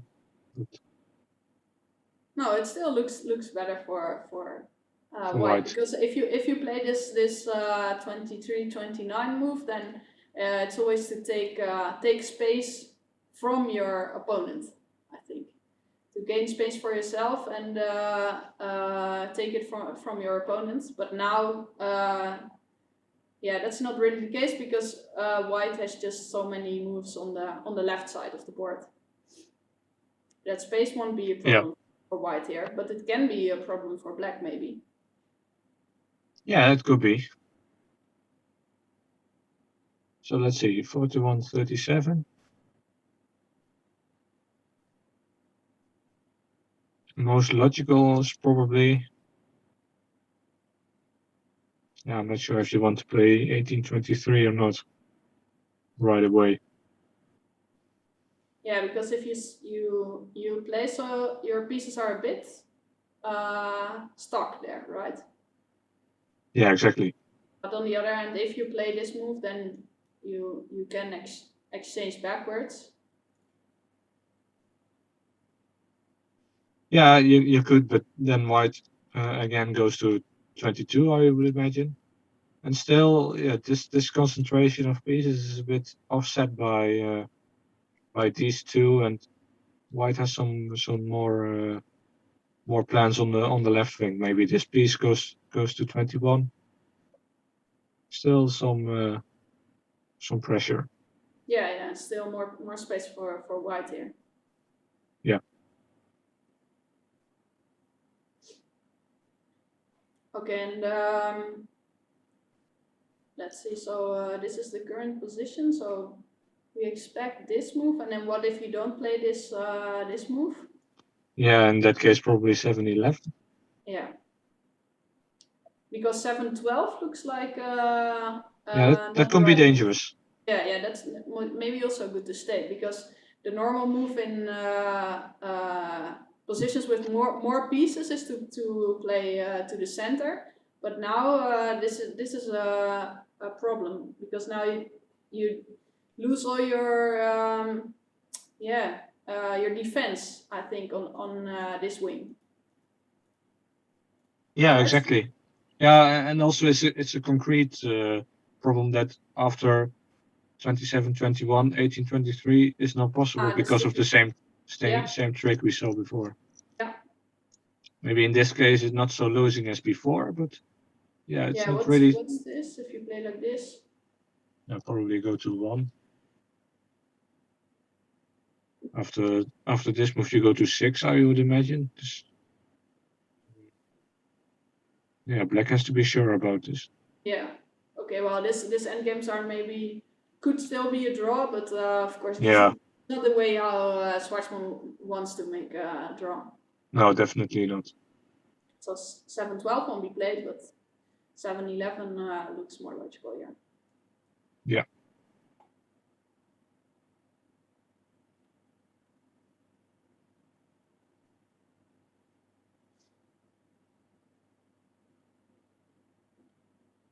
And now,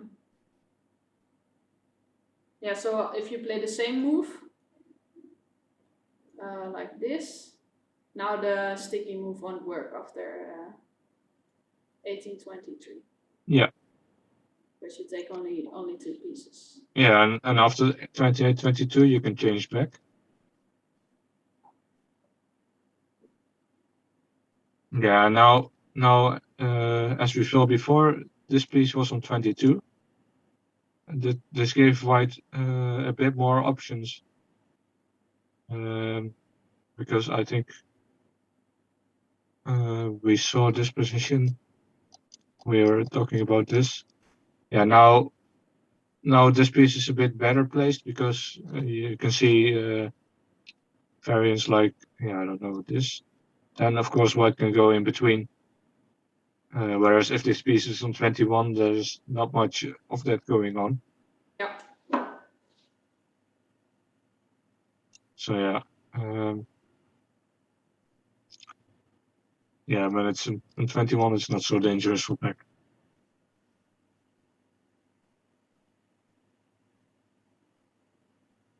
Yeah, so I don't know.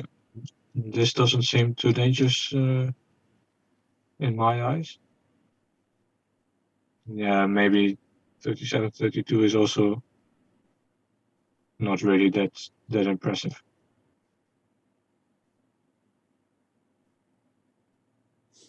Yeah, white is also a bit stuck. Yeah. Yes, okay, that's clear as well. Yeah.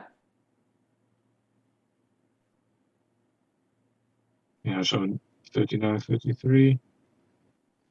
Of course, if black plays this move, then white can change. So you don't want to allow this. But after 11, 16, I don't really think there's a lot of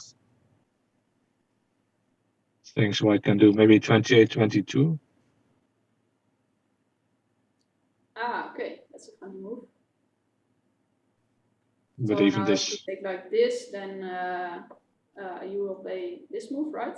yeah, it's probably still a draw, but yeah, it's of course it's a draw. But, yeah. At least something Schwartzman needs to take a look at. Yeah. Okay, and Roel has played 41, 37. Yes, and Schwartzman just played 1823.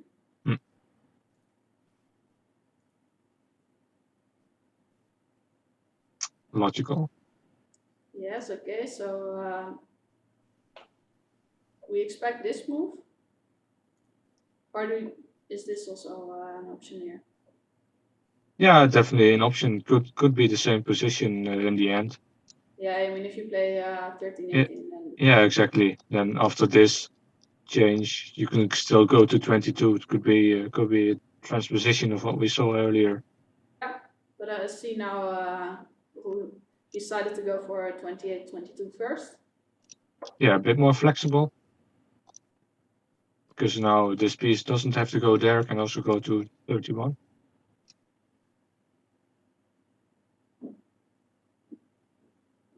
I expect 13, 18, but maybe also 7, 11 is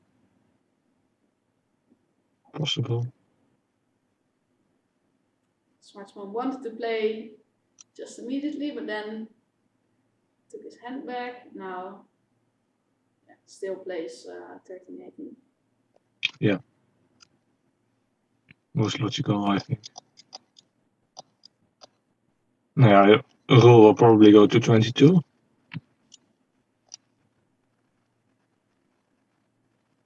Yes, because if you don't if you don't go here or here, then this move maybe will be a problem. Yeah, definitely. After 31, 37, 31, this move will be played. And now these two pieces are a bit, split from these two. Whereas, also these are quite far ahead now for black. yeah, exactly. So you would not want to allow this. So this controls it nicely.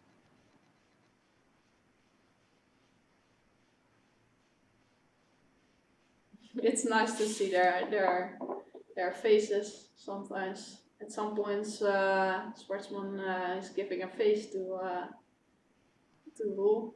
Yeah, 7. Yeah. Yeah. Logical move, of course.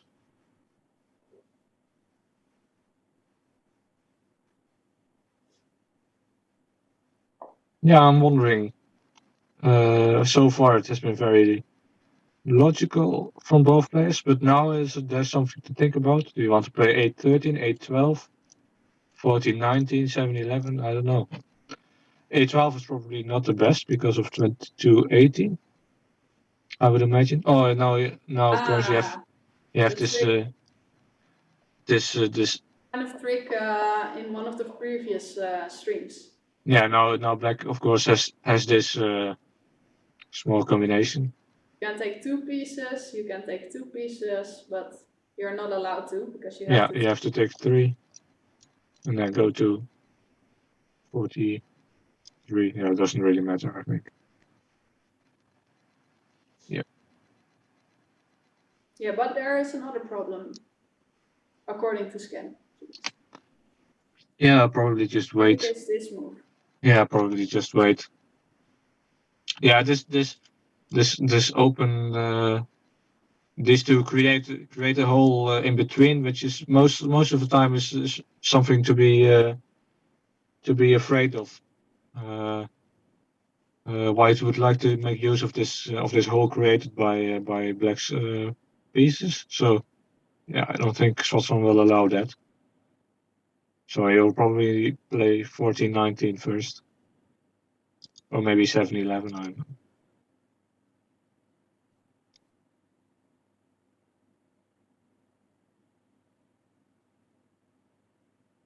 Yeah, so now this block looks a bit inflexible, so to say. Yeah. Mm-hmm. But is it just because there are so not that many pieces anymore that it's always a draw, or? No, so, black will look to change this piece on 22 a couple of more times, I think. For example, if this 8-12, maybe 31-27, I don't know, and then you can change it again. This is more or less the plan of black. That's why the move 14-19 was played in that case. So yeah, just changing is the most logical, I think. Yes. Because the more pieces get changed, the more this becomes a weakness for white. These 2 pieces. Yeah. So and also the piece on 19 wasn't doing anything. Yeah, exactly. And these pieces, at least they are far ahead, and of course 24 is strong against 25 and 35. Yeah, that makes sense. Yeah, exactly.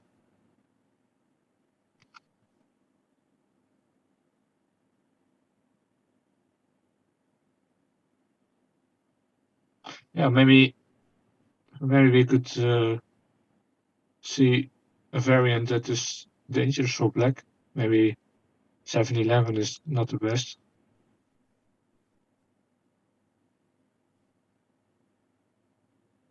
Yeah, after 8-12, I think there's still this gate that has been opened. Yes. So yeah, maybe 14-19, bit of the same plan, maybe. And then try to exchange the piece. Yeah, exactly.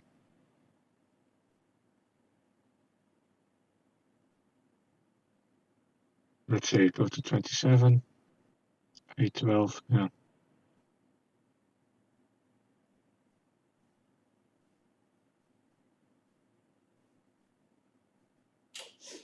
Yeah, this is difficult for white, of course.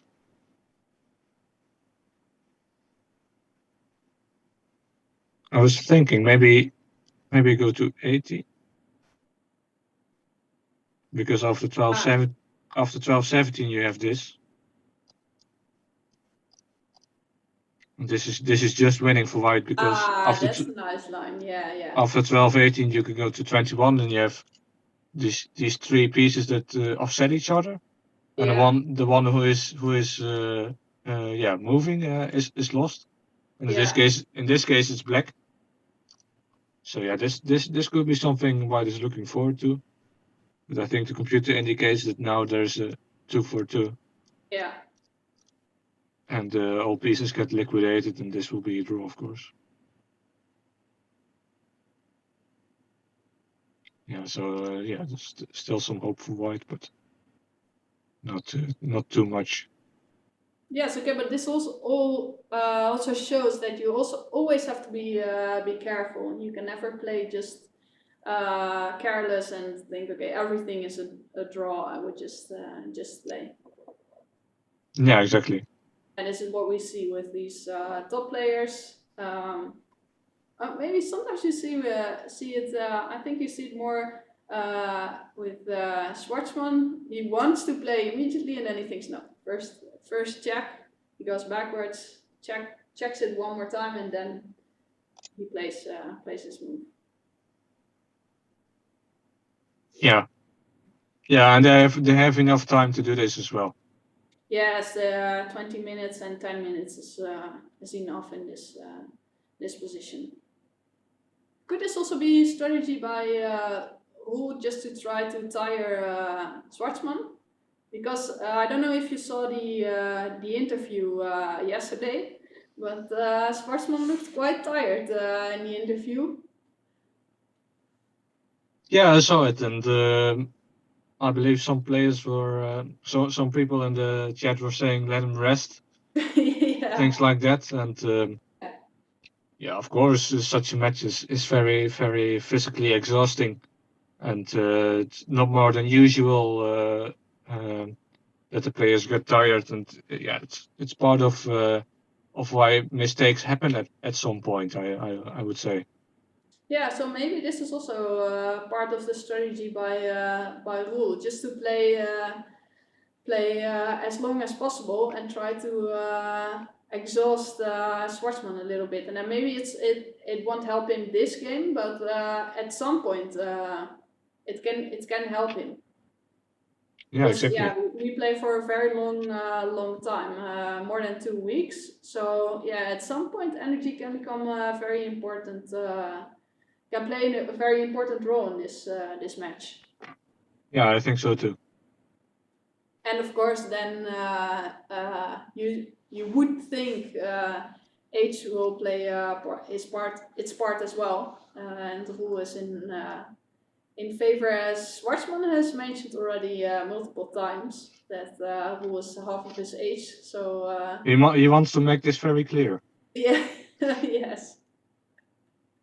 yes, he really wants to. And yeah, we know that the tiebreak will be if the game of tomorrow, if this game will end in a draw and the game of tomorrow as well, then we will have the tiebreak.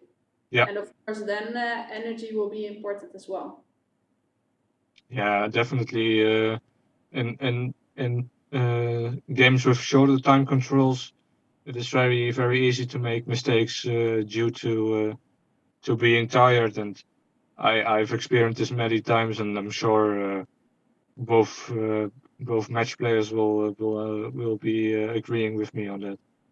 Do you think it can be a good strategy then to use these games to exhaust your opponent? Because well, maybe an hour ago we already thought that probably this would become a draw. Maybe in tournaments who would have agreed on a draw after 40 moves here. But do you think, this strategy can really work, or is it just, well, they have the entire day from the moment the game finished, so Schwartzman has just enough time to even take a nap after the game and then rest for some more and then take a good sleep? Yeah, I think in such a match situation, you should look at this as a whole. One game flows into another, and I think the more you can do in the previous game, the more it will help you in the next game. Of course, when you're playing a tournament, yeah, you only play against a certain ones, and the things you accomplish in a game against him will not make any difference in the long run, because you will not play him again. Yeah. It will maybe only make the task of the opponent, of your opponent, easier, so to say. So yeah, there's obviously a big difference in that aspect. Okay, we have some moves. I think we Checking saw until this. the position we came already. Yeah. So now very, very critical that after 22-18, black has this 2-for-2 backwards. Always a bit tricky to spot these things. When there's so little material left, but that reminds me of the saying of Alex Matthijssen. You only have to have 2 pieces to make a combination. So Still they could try to play. Yeah. But I think it would be difficult to show a combination after that exchange. Well, at least with the king. But then you could say king includes already 2 pieces. So. Yeah. Exactly. And 22-18 played now. I think as when Schwartzman plays 11-17, that rule will be okay draw.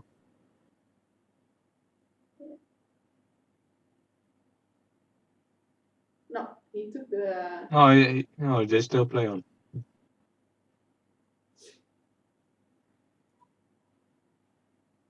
But maybe after taking of these pieces, Yeah. they'll agree to a draw. Yes. Yeah. We see it.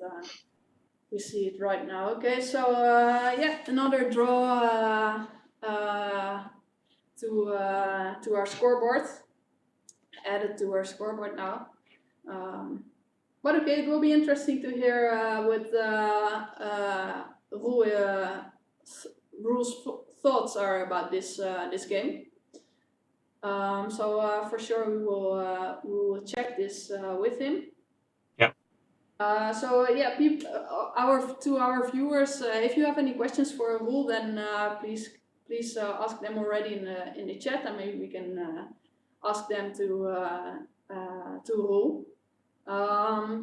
So I think we go for a short break just to see if Roel is ready for us, and then we come back here.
Hi, Roel.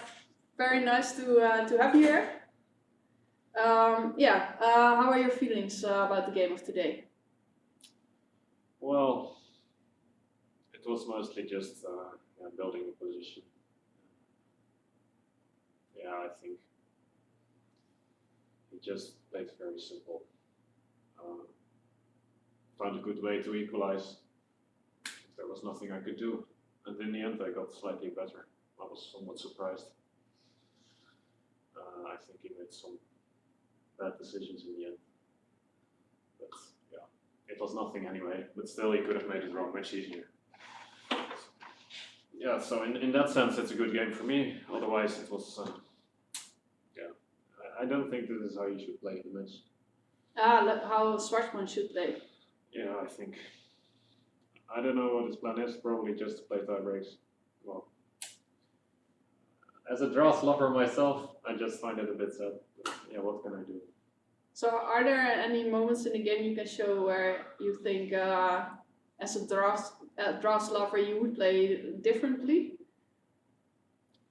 Well, this opening is just very hard to play against. It's one of the well-known lines to make a quick draw. Of course, I have some different options here. I could play 31-26, but there are also some well-known ideas for black to kill the game. So yeah, I tried this. Yeah, Gandvar once even played against me in 1923. Also not great. So yeah. But Roel, were you surprised with the timing of this opening? Maybe you would have expected it earlier in the match, or not at all, actually. Well, I half expected it. I was hoping I would never do this. Mm-hmm. Yeah. What can I do? Yeah, so it's difficult.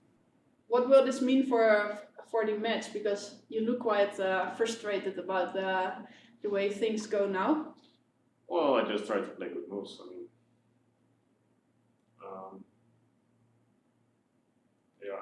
as long as the result is equal, I mean, it's just a big dilemma for me. I mean, in principle, I want to play, but I also have to. I don't want to reward his behavior by taking many risks. So Yeah. Yeah, it's hard to say what the best strategy for me is. I mean, his strategy is very clear at the moment. Just frustrating you, probably. Yeah, mostly. And of course he plays some good moves as well. I mean, this 15-20 was an excellent move. Yeah. I mean, he's a class player, that's for sure. Yeah. So yeah. Of course I have some different plans as well. I tried to play against this piece on 5. I think it's really, really hard to make something of this.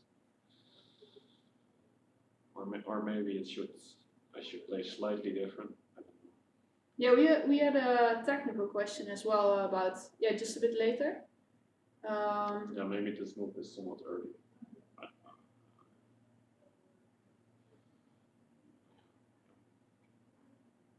I don't really know. I mean, maybe 30-25 is also too early. I thought if he plays 15-20, perhaps I can find something.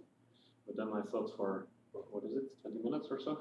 Yeah. And decided, okay, yeah, there's actually nothing I can do. Okay, because we thought, we didn't know what would happen if you play like this. Mm-hmm. Yeah, so I just then.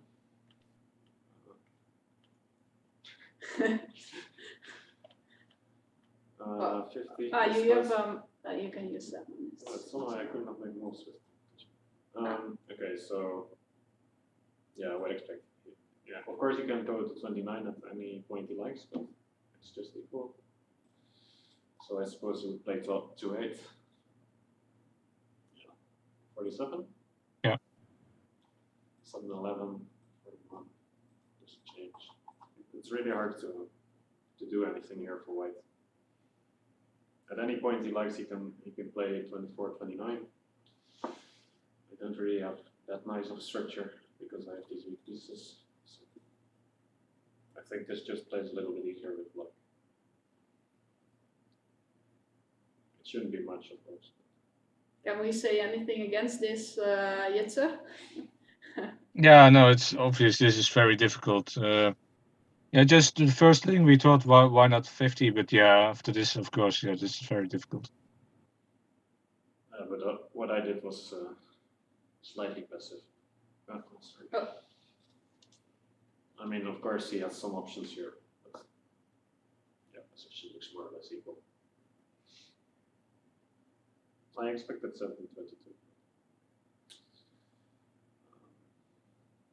Yeah, it's hard to say what the best move really is. He also thought for quite a long time here. Couldn't figure out a way to put pressure in. And later, yeah, I was somewhat surprised that the game lasted so long.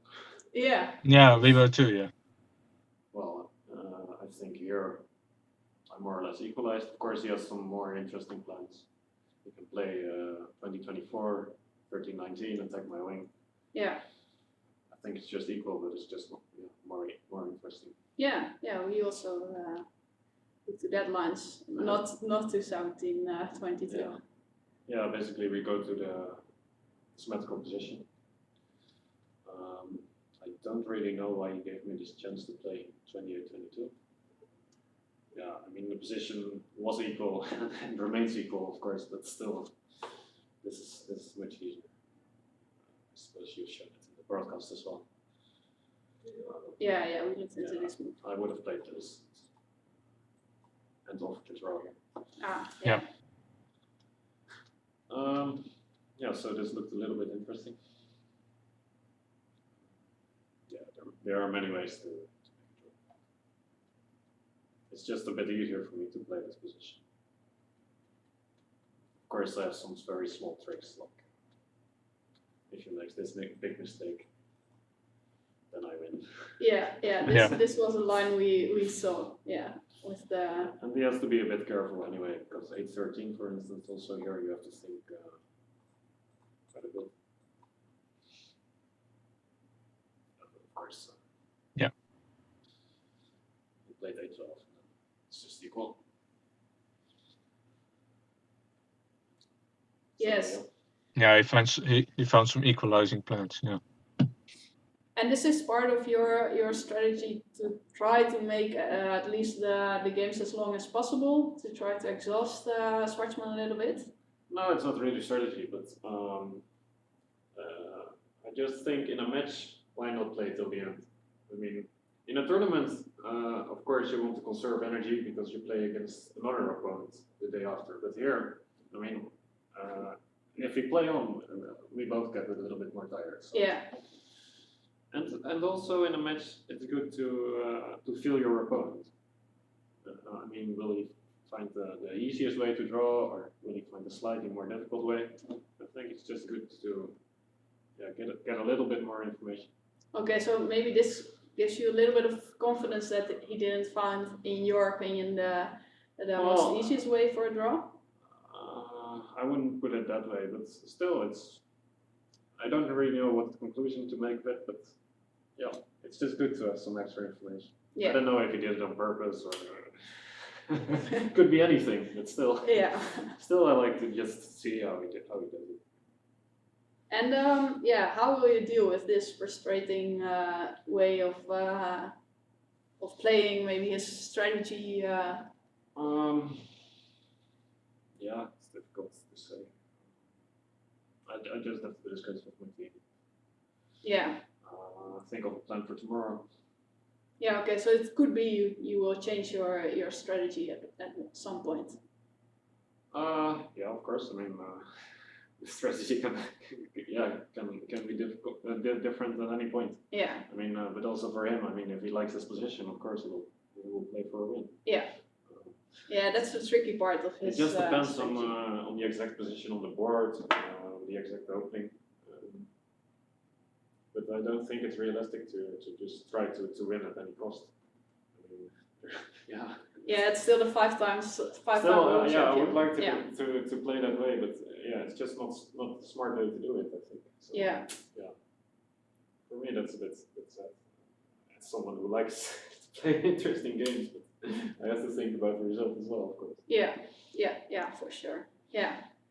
And as we come now closer to the tiebreak as well, is this something where you think your chances for a win are bigger? So now, as we are already at game 5 and tomorrow at game 6, Well, it's not a big problem for you to go into the tiebreak? well, I think the level of play has just been pretty high, so yeah. We just have to wait and see for who the tiebreak is better. Of course, he's the one with the most Blitz titles. But yeah, I won 2 Rapid Championships, so I think we're just. It's hard to say who has the advantage there. Yeah, and It Blitz also depends titles. on the day, I think. So. Yeah, and Blitz titles you win not by playing only against a very strong grandmaster, but also by facing other opponents. So maybe that's doesn't for say instance, everything. I really like to play Rapid, for instance. It's probably one of my favorite things to do. So. But yeah, if there has to be a tiebreak, then of course I will try my best to win. At least we'll have a winner at the end of the day. Yeah, okay, that's for sure. And Roel, do you think your previous encounter with Alexander in the tiebreak 2 years ago will help you in any way, or is it just it's just difficult to I say? think it's just a new match. I mean, also the regular games we've played so far are very different from last match. So, Okay. Yeah. In principle, it helps us both. Of course, we understand better what the other one wants, but I would not say that I am the favorite or anything because of the last tiebreak. I think I was just in very good form on that last day, and he was pretty tired. So this will be a completely different tiebreak, I think. Yeah. Okay, thank you. What do you think is the main difference between this match and the previous one against Schwartzman? I think there are, so far in the Colm games, I've had, a slightly easier position most of the time to play. I think last time in the Colm games, he had a slightly easier position to play. But also last time, of course, in the third game, we had a really interesting battle, which was almost winning for me. But this time we've had one really interesting battle, and he was close to winning. So. Yeah, and also game 5 and 6 were interesting previously, right? I think game 5 was very sharp, and game 6 of course, I won. because it was a win, yeah. But yeah, I think the match is just completely different, at least so far. In details, of course, the results are exactly the same. Yeah. So we try to surprise each other and then try to make something of it. But it's been hard so far. Yeah. I will continue to try, of course. Yeah. Okay. One question I see in the chat, so maybe that's a good final question. How did you prepare for this match? Well, I did many things. Of course, just the regular training. Also, I especially went to Poland to play some Rapid and Blitz to practice, just to get used to the excitement of playing again, and the tension. Furthermore, of course, I prepared some openings, and also tried to improve my calculation skills a little bit. So that's mostly what I've been doing. Okay. And some physical training as well. Like what? I went to the student sports club, just some weight exercises, some running as well. It's all kinds of things. Yeah. Or what's possible now during COVID times. Yeah, and over the summer I swam a lot, so yeah, physically I'm in perfect shape. Ah, okay. Okay. Okay, well, thanks a lot for having you here, and keep up the good spirit. I will Okay, do it. thank you. Okay. Okay, well, that's it for today. Thanks a lot, Jits, as well. Yeah, no problem.